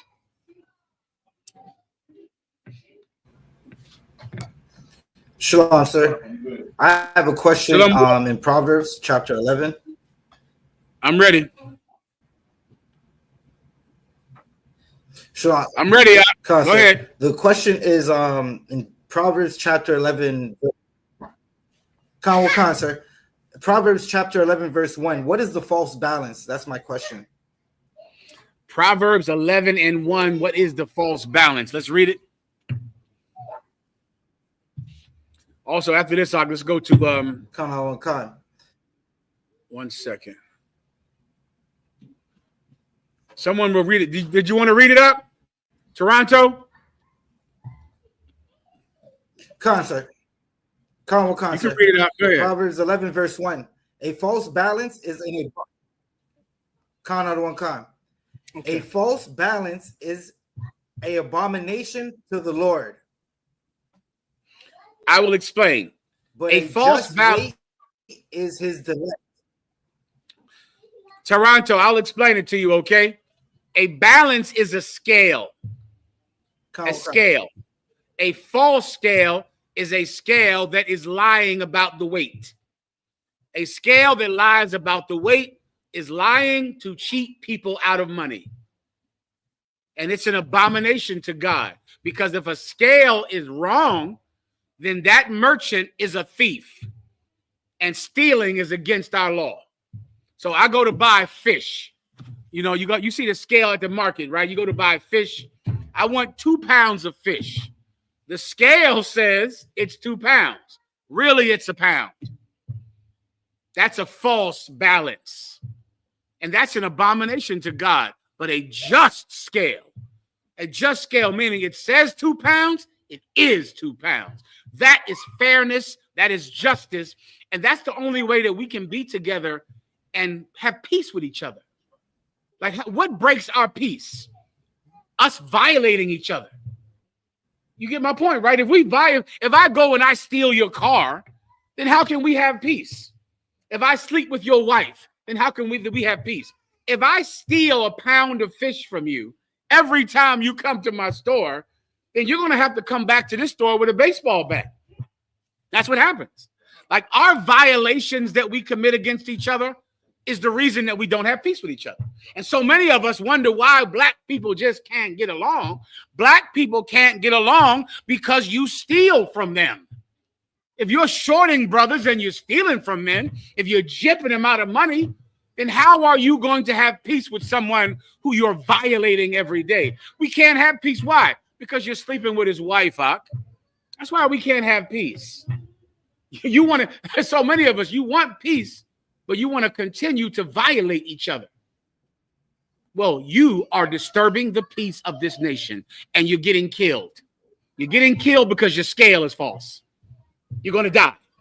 You're going to die over that false scale. Because you have a false scale, guess what happens? People come to your store and they say, you're robbing me. You say, no, I'm not robbing you. They pull out a baseball bat. You pull out a gun. The whole thing is a mess because you were trying to rob people who came to your business. If you have a scale that's wrong in here, you're dead. That's the point. Why? For peace. So that we can get along with each other, so that we're not robbing each other. You understand, Toronto? Khan. Let me get the warrior right here. Go ahead, Doc. Please. Water, sir. You need the microphone now. I thought this brother was Taziawan from Delaware. This is not Taziawan. How tall are you? Listen, we started the basketball team in here. Let me make an open. Where's the microphone? Listen, I challenge the IUIC to a basketball game. Right here tonight. Take this back to Nasty Nate. I did not get permission from Gen.Mahayaman yet. So just don't tell him. Listen, I challenge the IUIC to a basketball game, full court. How much? $5,000 of my money. I'll put it up. I'm betting you $5,000 on it. Can you play basketball? Yeah, I ain't rich now. I ain't rich now. You sure? Listen, I'm $5,000. Now, just do not show this to Gen.Mahayaman, and then we'll have a good game one day. What's your name, Mark? Bakar, please. Bakar, the water warrior. What can I do for you? I was going to piggyback on Proverbs 11:1. Go ahead. Is that only for business, or could that be the contributed to like the court system as well? Everything. That's I was trying to include everything. It's a moral. You know, if you say this is 2 pounds, it got to be 2 pounds. Huh? What else does the Bible say? Let your yea be yea and your nay be nay. If you say no, you really can't mean yes. Like if I say, well, I did not do it, then you didn't do it. If I say I will do something, then you must do it. Your yes has to be yes. Your no has to be no. 2 pounds has to be 2 pounds. So you're absolutely correct. In the court system, that matters. Now, of course, in the American court system, it's an unfair balance, an unjust balance. You think that this court system is fair. It's not. It's already rigged. 1 second. It's already rigged and set up to put blacks and Hispanics in jail. So it's unjust. You get my point? So you want to keep the moral of what it says it is. And in all things, that has to be true. You understand? Please, Captain, right here. Microphone now. Can I get the chaser, please, Warrior, and some ice? I appreciate you. Go ahead. Mm-hmm. Just to play back on this analogy, Mm-hmm. they use that statue with the weighted line, Mm-hmm. and she's holding Actual scale. That's correct. That's the Greek god whose name is Justice. That's Justice. Or Nike. Nike is the Greek god of justice. Oh, no, I'm sorry. Is that war? That's the god of, I forget. I don't know. One of them is the Greek god of victory, which is Nike. That god that has those scales is another name, but I forget the name of the god. All right. It jams you up right here, too. Hold on. I'm not sure. Good to go. Let's go to the precept I asked about. Toronto, we good to go here?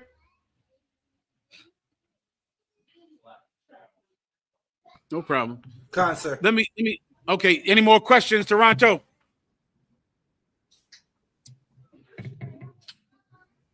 Law, sir. The water. Let me play this video, Akim. Underbar, sir. Let me show you something if I could, the water. Let me show you something if I could, all right? This is a scientific test that scientists did to try to understand addiction. As you know, the city of Baltimore has been a place plagued with addiction since the 70s at least, right? And what I would like to try to understand is the biological system of addiction and where it comes from, right? You might have known your whole life that most drug addicted neighborhoods are Black and Hispanic, right? It happens in every city. I'm fine, Warrior. Well, I think I'm good to go. Especially in cities like Baltimore. And you might think it's just because you're Black. So many times because of the stereotypes about your own people, you might think, well, we're Black, so of course we get high. We're Black, so of course we're on drugs. We're Black, so of course we're alcoholics. That's not true, man. There's nothing in your blood that makes you more susceptible to drugs than anyone else. You go to these little white towns in the Midwest, Doc, they're doing more crack and methamphetamine than you could possibly imagine because they're suffering from a similar system. Black people don't get high because they're Black. Black people get high because of trauma. Trauma. Scientists have proved it. I'm going to play the video right here for you. Everyone online will be able to see it. You brothers in the room, just listen. Are we ready to go, Baltimore? You ready to rock? Play it nice and loud, all right?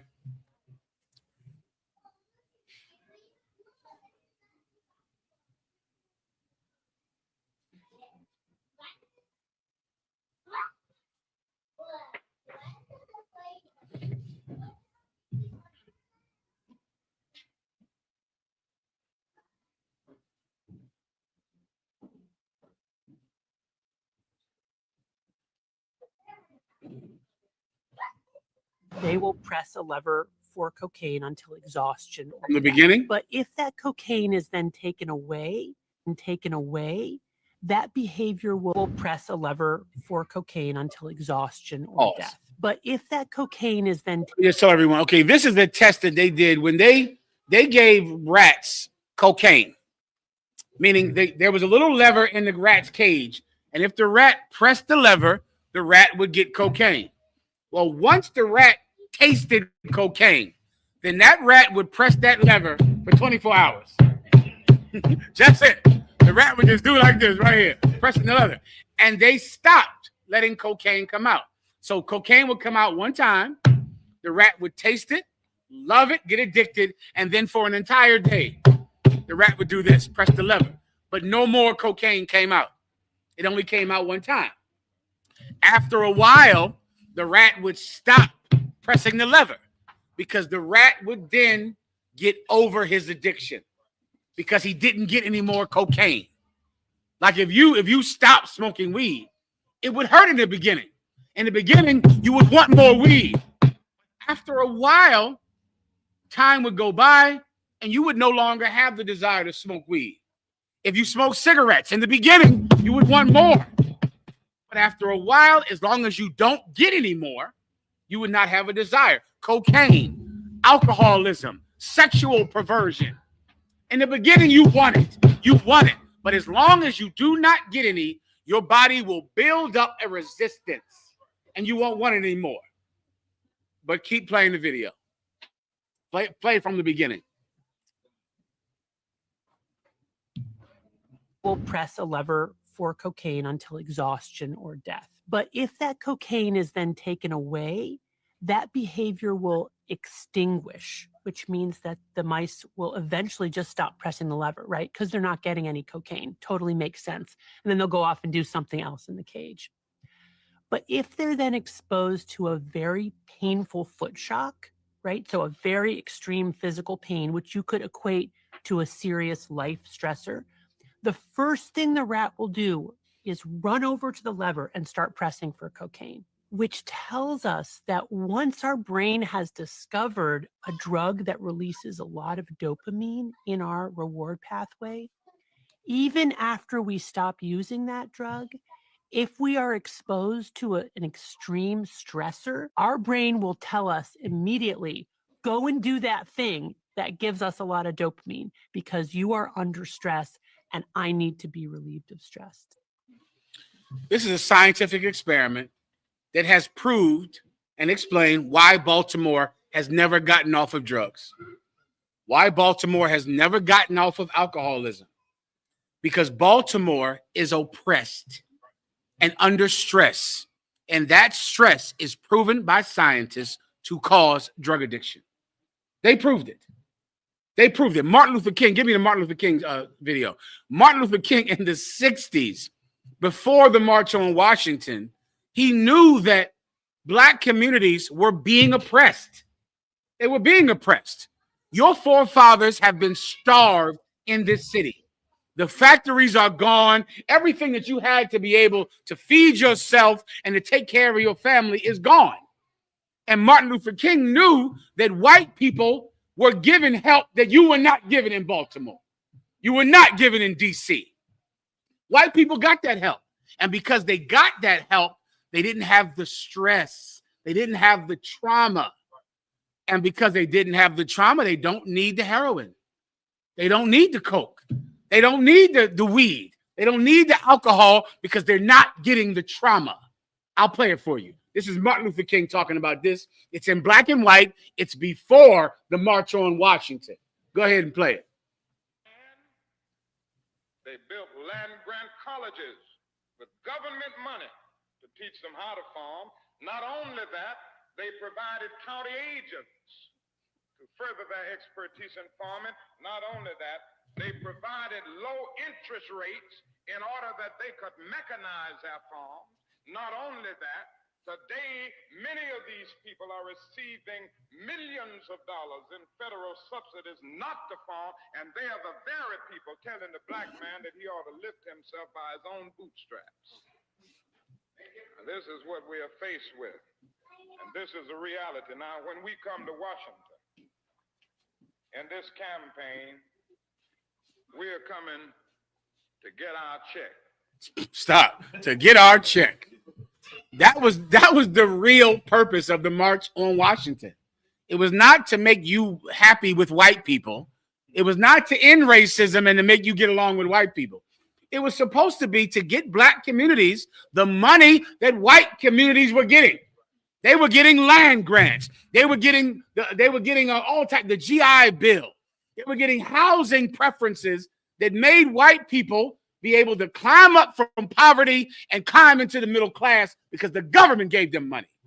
And Martin Luther King said, march with me into Washington, D.C. to get our money, to get our check. It turned into us loving white people somehow. Somehow that turned into the ending of white people and black people loving each other. It was supposed to be about money. Well, here we are today. Cities like Baltimore, Baltimore being one of the primary cities. Most people only know about Baltimore because of The Wire. You understand that, don't you? You know that already, right? And here's the problem with the TV show The Wire. It is too true. That's the problem. I watched The Wire from living here with Command and General Yohana. That TV show is so accurate, it's hard to watch because it is so absolutely true. I know whoever wrote it spent time here because it is so true and accurate. It's hard to even watch. Why, though? Why is it like this for so long in Baltimore? Why is drug addiction so prevalent? Why have every last one of you in this room, your lives been touched by addiction? Every last one of you, your lives touched by violence, every last one of you, because of the trauma of oppression. This city has been oppressed, and you have not received the help that white cities have received. You haven't received the help that nearby cities like Dundalk have received. Out there in Dundalk, they're getting things that you are not getting. They're getting help from the government in white parts of Maryland that you're not getting. And then, of course, the government says, why is there so much crime in Baltimore? Trauma. Trauma causes this crime.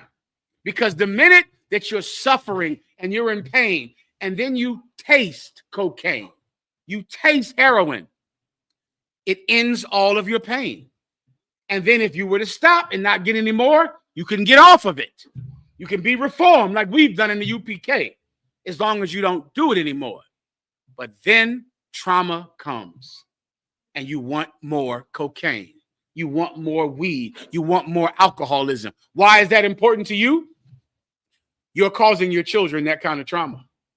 You're doing that to them.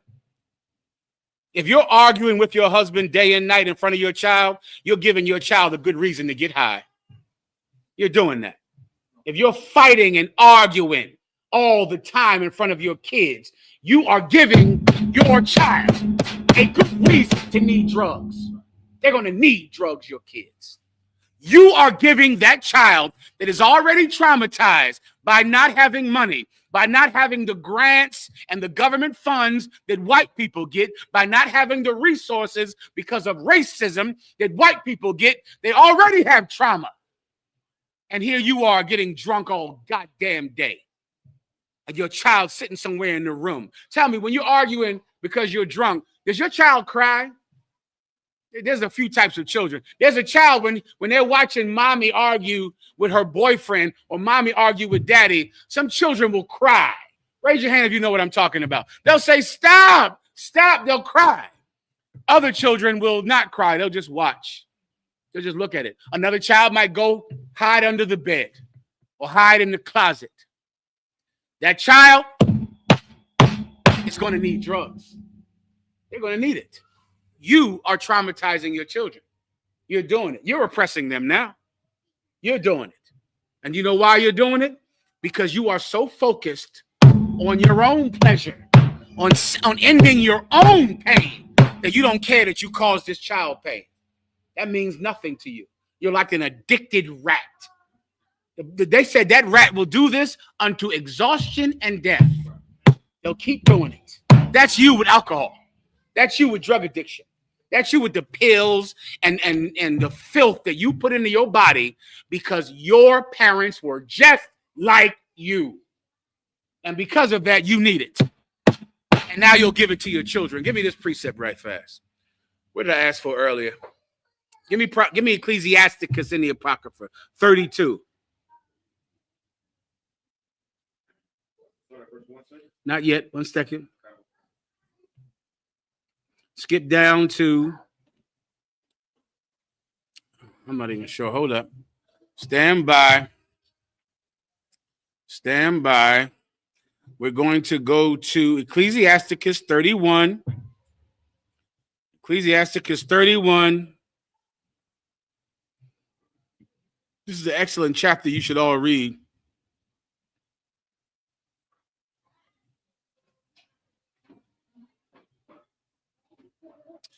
Let's read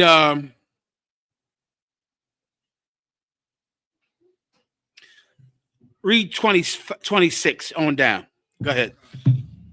Everyone read along. This is Ecclesiasticus in the Apocrypha, 31 and 26 to the end. Go. Ecclesiasticus 31 and 26. The furnace proveth the edge by dripping. The Bible says that the furnace proveth the edge. A furnace is the big hot thing that you stick a sword in to melt the metal so that it can begin to drip. It begins to melt, and then it melts out all of the weak metals. And then you hammer it so that the only thing left are the hard steel. So the furnace melts the metal so that the only thing that's left is hard steel. Keep going. So does wine the hearts of the proud by drunkenness. So does wine the hearts of the proud by drunkenness. The same way that fire melts metal, fire melts the heart of the proud by drunkenness. Keep reading. Verse 27. Wine is as good as life. Stop right there. Do I need to break this down? Who understands what that verse just said just now? Fire melts the hearts of the proud by drunkenness. Before the fire, what is your heart? I'm sorry. Before the fire, what is the sword? What is the metal before the fire? Okay, you got to understand. What's this called? Welding? What was it? Metallurgy. Right? You stick a piece of metal in the furnace, it melts the metal. Before it goes into the furnace, what is the metal? Sister, raise your hand. It's hard. It's hard and strong. But then it goes into the metal, and what happens to the furnace? Then it goes into the furnace, and what happens to the metal? Then it melts. It weakens it. It melts it. That's what drunkenness does to your heart. You would be strong if you weren't such a effing drunk. You'd be strong. But no, you get tried by that liquor. You get tried by that beer. You're put in that furnace, and instead of being strong, you melt. It melts your heart. So now you're not strong anymore. So now you don't know that you're traumatizing your children. You don't know that you're doing that. You don't know what you're doing. For you brothers and sisters that have grown up with adults like this, they didn't know what they were doing. And that's something that you grow up your whole life and you go, then why'd they do that? Let me tell you something that's going to blow your mind. You know the things that your mother and father or your mother and her boyfriends did in front of you? And you think to yourself later, why would you do that to a child? Why did they do that? Let me give you the sad truth of it. They didn't think about it at all. It never occurred to them what they were doing to you. I went to them and I asked them, well, were your children watching? Well, they're there. They go, yeah. But what did you think about doing that in front of them? I didn't think. I was just mad. I was just angry. I was just drunk. You don't even consider it. It has melted your heart. You're weak now because you're a fucking drunk. And now you're weak. You're disgusting and vile. That's what happens. That's what drunkenness does to you. It's not allowed in this school. I pray you want this. I'll kick every last one of you motherfuckers out this school. From the women and the men. Every last one of you. I don't need any man in this school. None. None of you matter at all. None of you. Before you were sitting in that seat, there was someone else there. And after you're gone, there'll be someone else there. I'll kick all of you out the school before I'll allow you to destroy your children. It will not happen. Am I making myself understood? ¿Lo entiendes? Keep going. Please. And what you said is so true about that part. When you, as an adult, and you go back to your parents or whatever adult it was, and you remember when that the thing that was so traumatic in your life, and you bring it up to them, it's like, I don't even remember. They don't know. It's wild, isn't it? It's wild. It's like you want to have a heart to heart. You want to like, hey, mom, listen, when I was 10, they go, what? I don't even know what you're talking about. That meant nothing to me. I didn't even think about it. I don't even remember it. Meanwhile, your entire life was built on that day. and they don't even know about it. They're weak. They're weak. They're weak because of drunkenness. Continue. 1 second. You want to say something, Warrior? Please. So, like, yes, sir. For the sisters and brothers that's in school that have a partner or let me say a baby, a partner, yeah, I got you. Partner, that's how it works. That you know, the husband, that's what he does. He argues, or the sister, that's what they do. They argue. And you, how do you try to save the child from that time? Excellent question, and I'll answer it for you right now. Here's what you have to do. In this scenario, you're in the truth. So you're not a stinking drunk or a pill head or a drug addict, right? But you have a child with someone that is. That can happen sometimes, especially if it has happened before you were in the truth. And I'm assuming that's what the case is in this scenario, correct? But now the mother, she is a drug addict. You're not. She is alcoholic. You're not. And she, of course, does terrible things in front of the child. And so you're sitting there in the room, and now she's belittling you, arguing with you. You don't want to do this in front of the child. This is what you do. It's like a system. You say to her in front of the child, you say, we should not be doing this in front of the child. Then when the mother won't stop, then you have to show the child that the mother is wrong. And that is pivotal in not being traumatized. You know where a lot of the trauma comes from? Because it's from an authority figure, you don't know that they're wrong. So they're doing this in front of you, but they're your parent. So in your mind, it's like, this is not wrong. This is how adults behave. This is what I'm supposed to be doing. So you being the one who's a good person, you say, we shouldn't do this in front of this child. You shouldn't talk like this in front of this child. You should stop doing this. We should talk in private. You should not say this in front of the child. Now, you're not talking to the parent. You're letting the child hear what you say to the parent, but you refer to it like you're talking to the parent. And then she still doesn't listen. Then you turn to the child and you say, your mother is wrong right now. Your mother is drunk. Don't you ever drink. Don't you do this. Don't you be like your mother. Your mother is wrong. What she's doing is wrong. Then you blaze on that woman and you put her down, but you don't put her down about how her feet stink or how her vagina is bad or how, you know, her body is too fat. Blaze on her in front of the child about being a drunk. Let the child hear you chastise her mother about her behavior in front of the child. Look how evil you are and you're drunk. That's what you're saying this in front of this child. This child shouldn't hear about this. You're saying this because you're a stinking alcoholic and you don't even care that the child is right in the room. Now the child is going to hear her and you. And you. So then you give the child the choice. So now the child grows up not thinking being drunk is what adults do. Let me tell you what drugs are to all of you. Drugs and cigarettes are not bad things. They're things that adults do. Isn't that how you first start smoking cigarettes? Cigarettes aren't like, it's not like it's good, it's bad. It's like, I'm an adult. I smoke because adults smoke. Do you understand? I'm a man now. I went to a prostitute. Why? Because my dad goes to prostitutes. That's what men do. Children don't know that it's right or wrong. They just know that adults do it. And there's only one thing that a child wants to do, and that's become an adult. Well, what does it mean to be an adult? Smoking, getting high, getting drunk, having sex. If you want to be a man, so Doc, what do you got to do? You got to have sex with this girl, don't you? Why? Because I'm a man now. So I got to go have sex with this girl. I got to start smoking. By you doing this, you teach the child that this is not what adults do. My mother is an alcoholic. She's a drunk. And then you'll have the child that the child then can make a choice. Do I want to be terrible or should I be like my father? Should I be like him who he was an adult too, but he didn't do that? You understand? Gracias. Let's keep going. Ecclesiastes 31:27. Why is that good as life to a man if it be drunk moderately? You know, in the UPK, we drink. Wine is as good as life to a man if it be drunk moderately. Wine is like so many things in life, brother, that is good.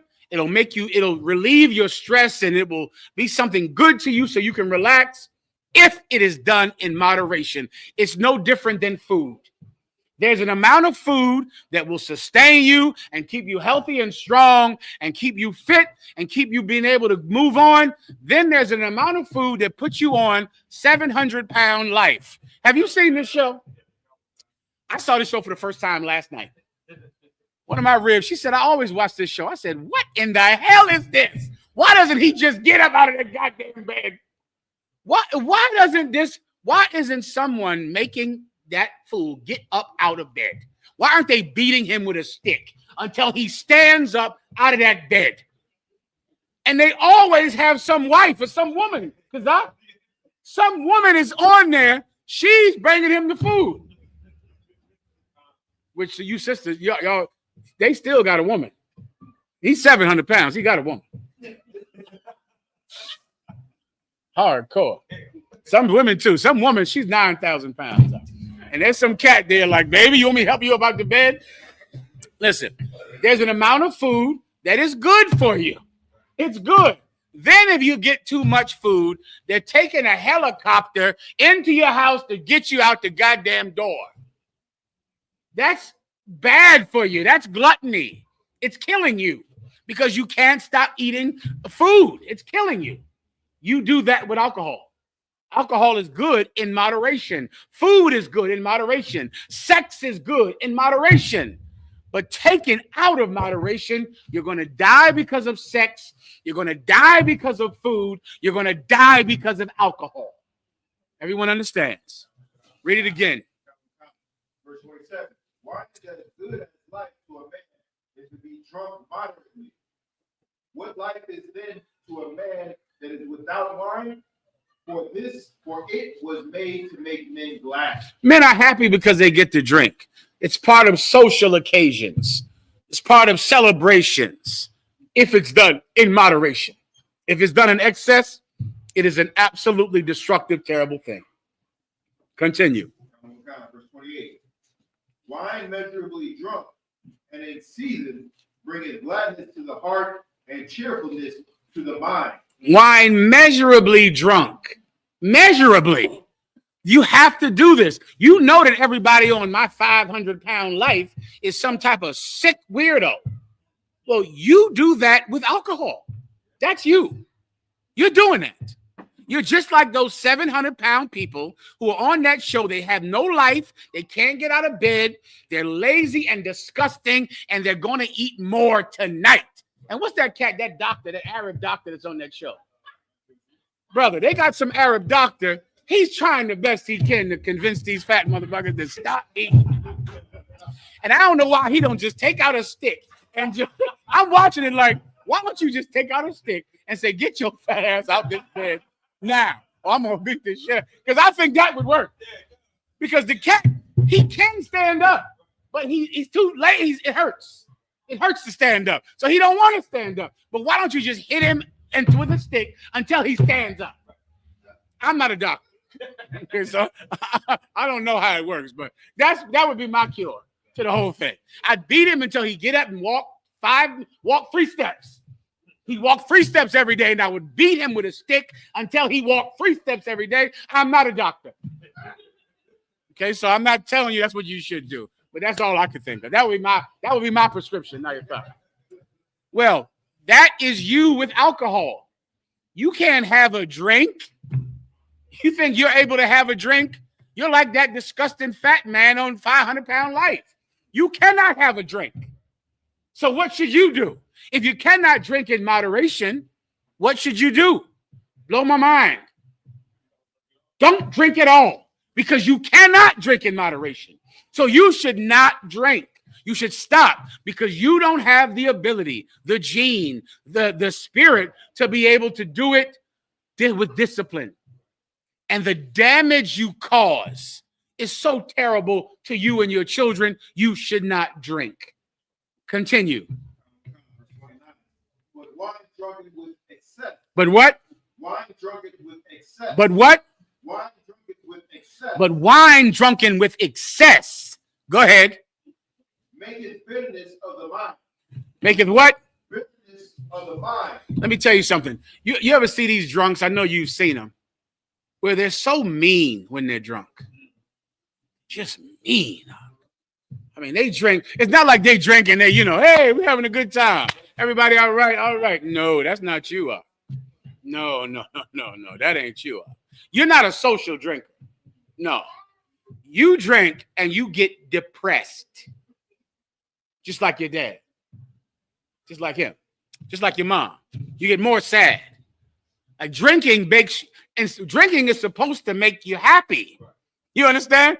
Like, that's the point. The point is you're sad, you're miserable, you have a drink and you're like, you know what? Everything is going to be all right. I had a drink, I'm good to go now. No, not you. Not you. You're a mean drunk.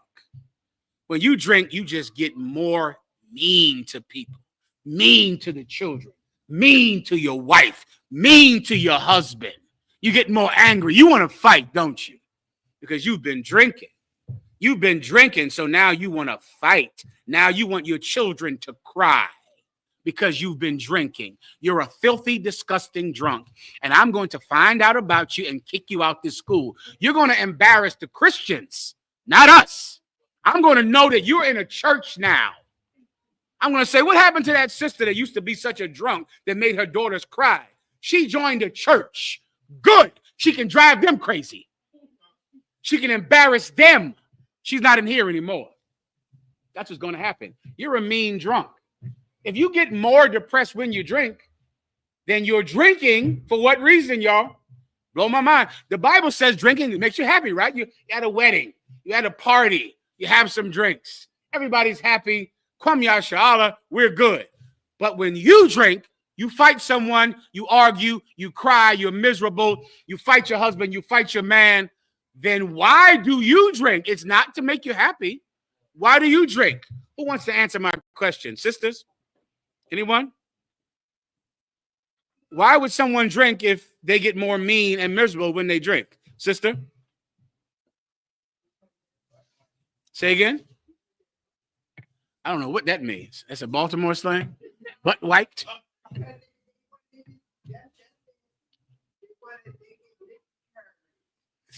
You're not hitting on the point. Okay, if a person is not an alcoholic, they drink for the happiness. At a party, at the Passover, they drink, they laugh, they talk to their friends, they go home. It was a nice night. We had a couple of drinks at the bar. This person drinks and they're mean. They beat their wife. They're cruel to their children. They sit and cry and pull a gun, put a gun to their head. They're miserable. Why does that person drink then? Sister in the back, say it nice and loud. These are the precepts we just went over. It talked about how wine makes you happy. We just read that, right? In moderation, it makes you happy. But then it talks about someone who is miserable when they drink. They're sad. They're suicidal. I can't hear you. I'm sorry, sis. You walking down the road, but you're not hitting me straight on, young brother with the hair out. They cry. They're miserable. They want to commit suicide when they drink.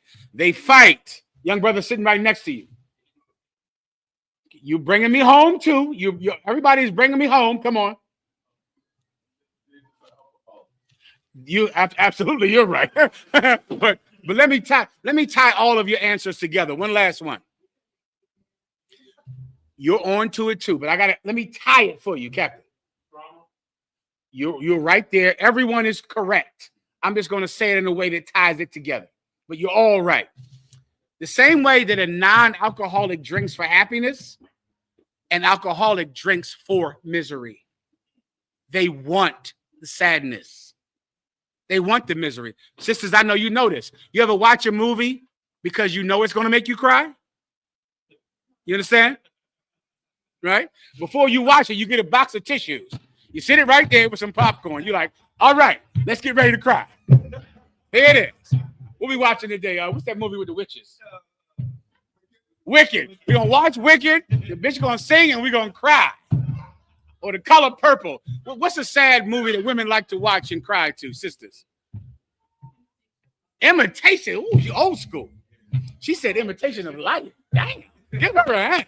I have not even heard that name. Sisters, go watch Imitation of Life if you're young, because that's a crying movie. What about Mahogany? You don't go there. You go there. I go there too. Mahogany. There are movies that it gives you a sense of pleasure because it makes you sad, right? To go to all of your questions over there, they want this sadness. It makes them feel better about their trauma because they've been traumatized as a child. They saw so much pain, and they're in pleasure when they can wallow in it. They can just get in their pain and just bathe themselves in misery and commit suicide and cry and talk about life and you don't love me and get angry at the kids and hate everybody. They wallow in misery. That makes them feel better. Do you understand? Because while they wallow in misery, they can hurt you. And hurting you makes them feel good. It makes them feel better. I know you understand this because you're living this, right? This is your life. Continue, please, warrior. That's why they say hurt people hurt people. Now you know why hurt people, because it feels good. Because it absolutely feels good to hurt someone when you've been hurt. Well, the alcohol gives them the power, the freedom to hurt somebody. And it feels pleasurable. You understand? Keep going. Let me know when to end the class, Kazar. Go ahead. Verse 29. But wine drunken with excess, making bitterness of the mind with brawling and quarreling. You understand that. Let me tell you something that's not allowed in this school. You're not allowed to argue and fight in front of your children. You're not allowed to do that in here. You're traumatizing your children. Let me further help you. Let me give you all the help you need. Children in this room and children listening, if your mother and father argue in front of you, call me on the phone. You take my phone number and you put it on your refrigerator. You take one of my cards or you get my phone number and you put it on your refrigerator. If your mother and father are in the truth and they are arguing and fighting in front of you and you are so hurt by it, your mother and father don't know they're hurting you. One of them is probably drunk. You call me on the phone and I am going to teach your mother and father how to be better parents. You have to tell on your parents if you want your children to be better. If you want your life to be better, tell on your parents. Tell on. Don't keep everything in this house. That's what a child molester says. That's a child molester's motto. Keep what? Why? Why can't I tell everyone what happens in the house? I can't tell everyone we had dinner. I can't tell everyone you took me to Great Adventure. I can't tell everyone that we watched TV and you taught me the Bible. Why can't I tell everyone what happens in the... Oh, I know. Because you don't want child services to know that you're abusing these children. Oh, that's why. Because you'll go to jail if the white man finds out what you're doing to these kids. Listen carefully to me, children. If you're a child in the Israelite school of UPK and you're sitting in a house and your parents, Shalom Warrior, and your parents are doing things that you know Commanding General Yohana does not want them to do, call me. You call me or call your camp leader. Your camp leader can call me or call the general over your school or just call me directly. And I am going to teach you, I'm going to teach your parents. I'm going to raise your parents. So your parents were raised by your grandparents. Your grandparents were drunks and alcoholics and brawlers and fighters and whores and pimps. I'm going to raise your mother better than her mother did. I'm going to raise your father better than his father did. The family is going to come together and love each other, and mommy and daddy will stop fighting. But you got to tell on them. Never keep a secret. Never. Secrets are where this kind of behavior grows into the next generation because it's a secret. The only time you'll know that any child is in trouble is when he shoots someone at school. That's when you'll find out. When this child is truant for 50 days and he hasn't been to school, or this girl, you know what you are? I see what you are, you stupid bitches and you stupid niggas out there. You are the parent that will go on Facebook and say, this child is missing. That's you, right? Please help my daughter. She's missing. Please help my daughter. She's missing. That's the help you give. Now we all have to look for her, right? You'll ask for help then, won't you? You'll tell somebody when the child is gone. When the child is missing, why then do you want to involve all of us in your life now? Why? Because you haven't seen the child in 2 weeks? Involve the UPK today. Tell us before the child is missing, because once the child is gone, there's a very little chance that we can do anything. But if you would tell us about it when the child is sitting in the room crying every day because your boyfriend touched her, why do you think these girls are leaving this house? Like so many of you, I watched the video and I go, so you want me to go find this girl to send her back to your house so you can touch her again?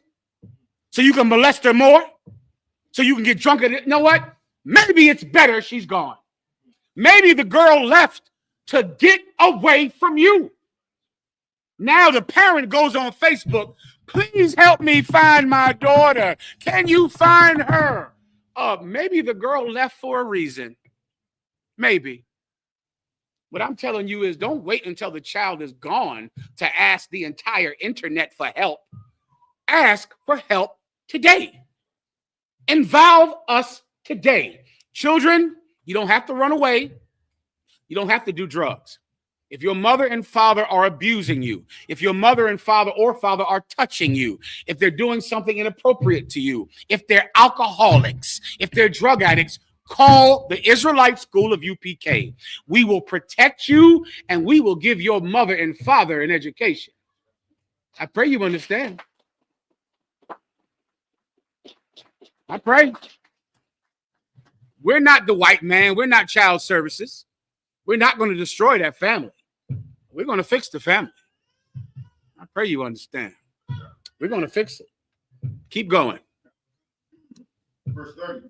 Drunkenness increases the rage of a fool till he offends. That's what happens. That's all it is. You're trying to make more of it than it is. He's so angry, isn't he? You thought he was angry about something serious, didn't you? And then what they do, you think, boy, he's angry about something really serious. He's just drunk. That's it. Don't make more of it than that. He is just drunk. It increases his anger. He's so mad. Oh, he got so much rage in him. You're drunk. And if you were in a bar instead of in your house, some man would punch you in your face and you lay on the ground and on the street. But you're not in a bar. You're in there with your sons and your daughters. So you're the one that's big in the house, aren't you? Oh, you're big and strong in that house with those little kids, aren't you? You're big and strong and powerful. Because if you were in the bar, what do men do to a drunk in a bar?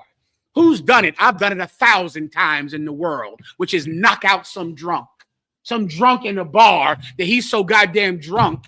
And the minute you touch him, he's going to fall down. That's what happens to your drunk stepfather or your drunk father if he was around grown men. He'd be in the bar, get off of me. Leave me alone. And somebody would walk over to him and knock him out, and he'd be laying in the ground with his pants down. But he's home. So you know what he is? Big, bad dad in the house. He can be mean to the children, can't he?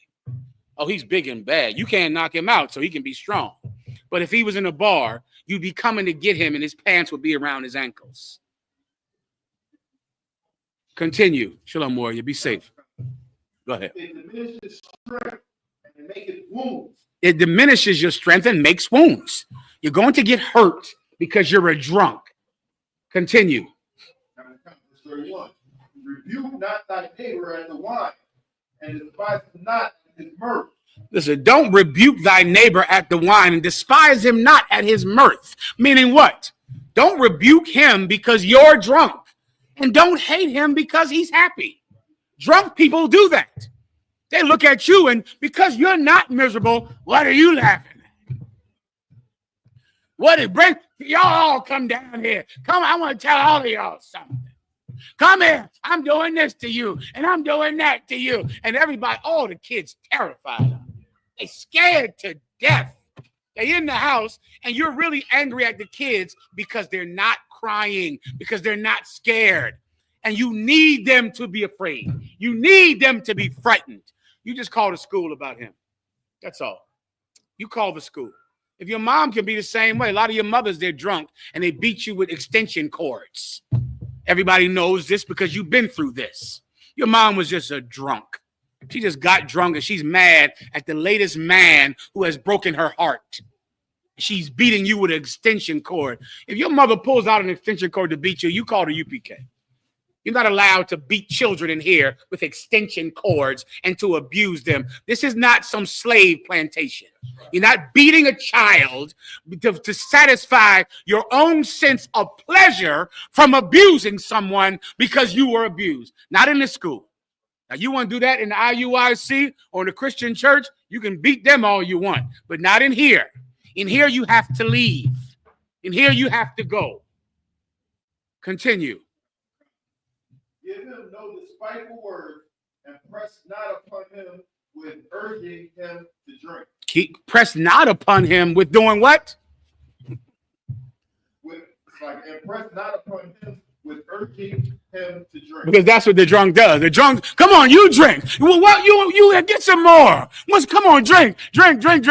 They want you to get more drunk because they're such a drunk. You say, "Nah, I had enough." Oh, come on, man. We came here to have fun. We came here to have a party. Now you are a disgusting, pissy drunk. I'll never be like you.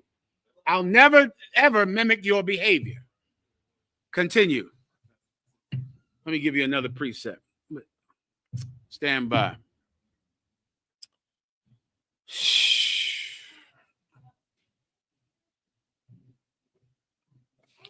What verse did we start at? We started 26.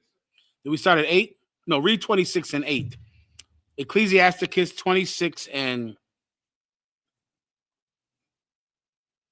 1 second. 26 and 8. A drunken woman. A what? A drunken woman. A what? A drunken woman. Because it's not only men that do this. Sometimes you got an alcoholic woman. And let me tell you, in my experience serving Commanding General Yohana, having a mother that is alcoholic can be so much more damaging because of what a woman provides to a child. A woman is what you need to nurture you. You know, you need a woman when you're so small and you're so little. You need to eat because of her breasts. You need her hugs. You need her attention. When a woman is an alcoholic, it can do such a damage because you never get nurtured. You never get the hugs that a child should receive. You never get to be embraced like a child needs to be embraced because your first interaction with the first caregiver was with a woman who was a stinking drunk. So now you never got affection. Your mother was always in the streets, wasn't she? Always in the streets, always out. Well, that child needed a mother's embrace, a mother's care, and a mother's kisses at a young, impressionable age, which is what so much of this is about. There's a time in your life when you are not formed in the mind, you're not strong. The white man calls it your impressionable age, when whatever happens to you will stick. If during that time, if your mother is an alcoholic, then it sticks. It's how you form yourself. Because I was exposed to alcoholism and drugs at a young, impressionable age. Well, a woman has a child at its most impressionable. Keep going. A drunken woman. A what? A gatter abroad is another party girl. You know, talking and gadding abroad. You know, some of your mothers, she was just a party girl. She was always out, always in the club, always chasing penis or vagina. Some of your mothers were bull daggers simply because, you know, they tried all the penis. Why not try some vagina? They tried everything any damn way. I guess dogs and cats were next because they tried everything. Your mother has been with so many men. Before you know it, your mother brings home a woman in a football uniform. This you knew, this mama's friend. Was that what they call her? This mama's friend. Huh? Some old fat woman with a football uniform on. And now you go, well, you done met 5, 10 different men. Now you're meeting Auntie George. Auntie George walked in the room. Auntie George walked in there. Yeah, I'm your mama's friend. I'm your mom's friend. Okay, Auntie George. I guess shit. Everybody else been over here. I mean, why not? Why not women? Give them a shot. Shit, you did everything else. That's what a drunken mother does. A drunken woman. Keep going. Causes what? Great anger. So now, before you know it, these children are killing people in Baltimore, killing people on the west side, killing people on the east side. You look at them and you go, look at these monsters. Somebody needs to do something about these kids in Baltimore. Someone has already done something. Do you understand? Someone has already done something. That's how they ended up like this. Now the police will throw them in jail for 1,000 lifetimes, beat them every day and break their necks in the back of paddy wagons. Some child you created. Someone has already done something. Continue. And she will not cover her own shame.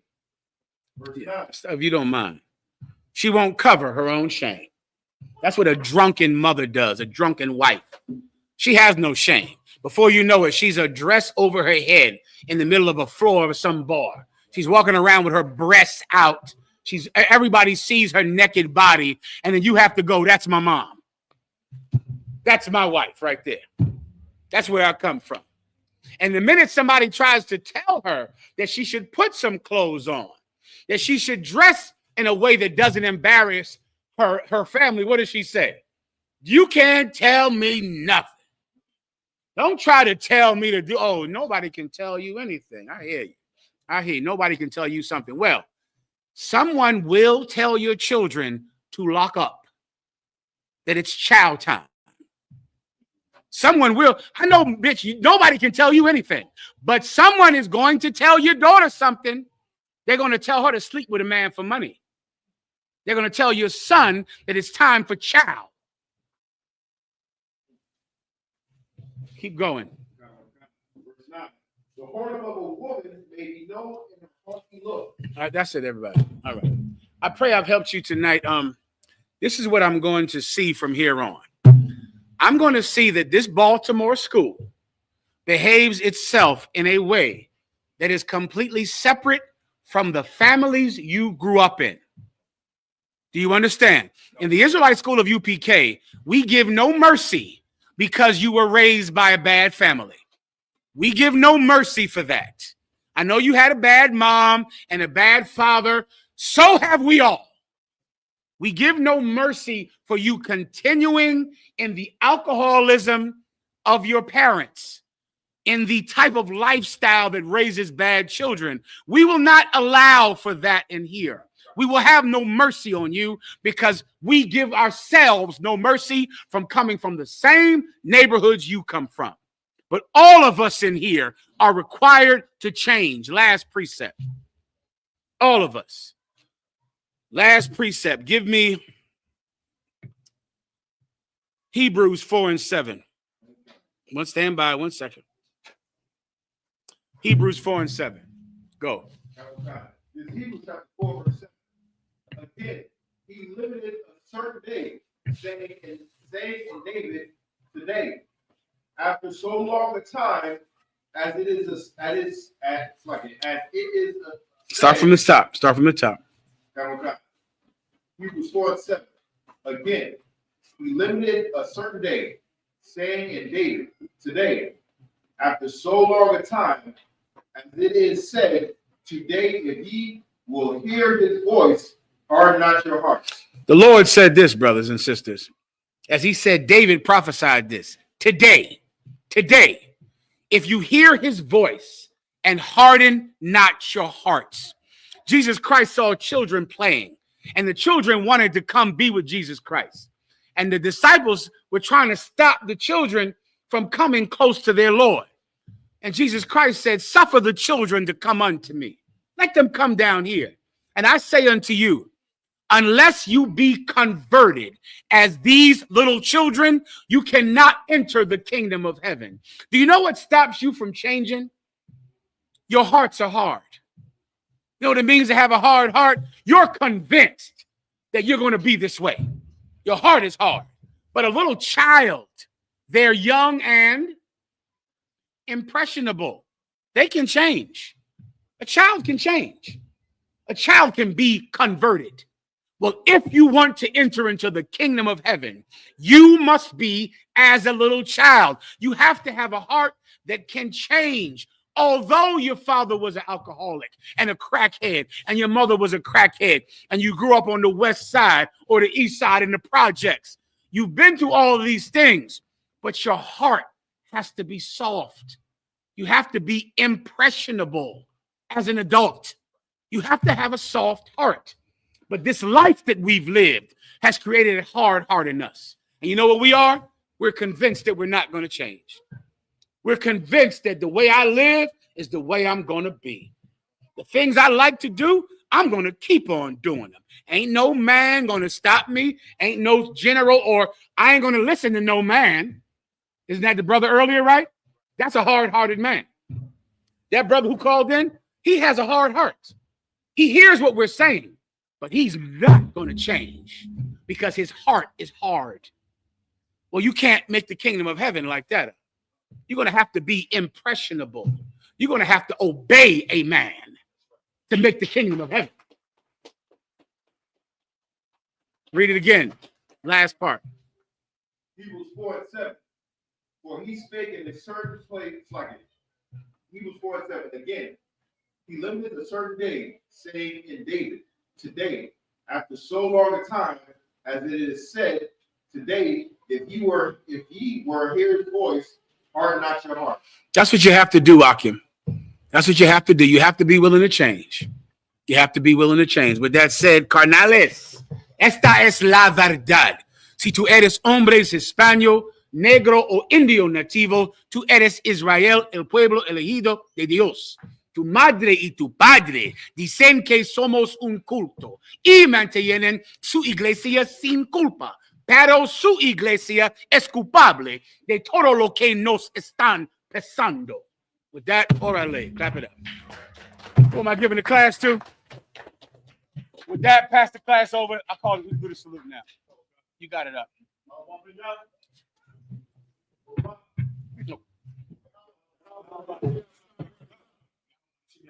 How about Shimmy outside, brother? Thumb. Sorry.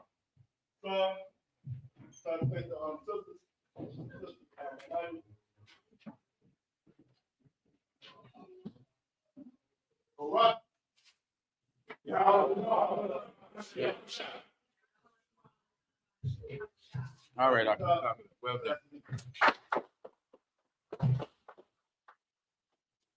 Where do I go, Kazak?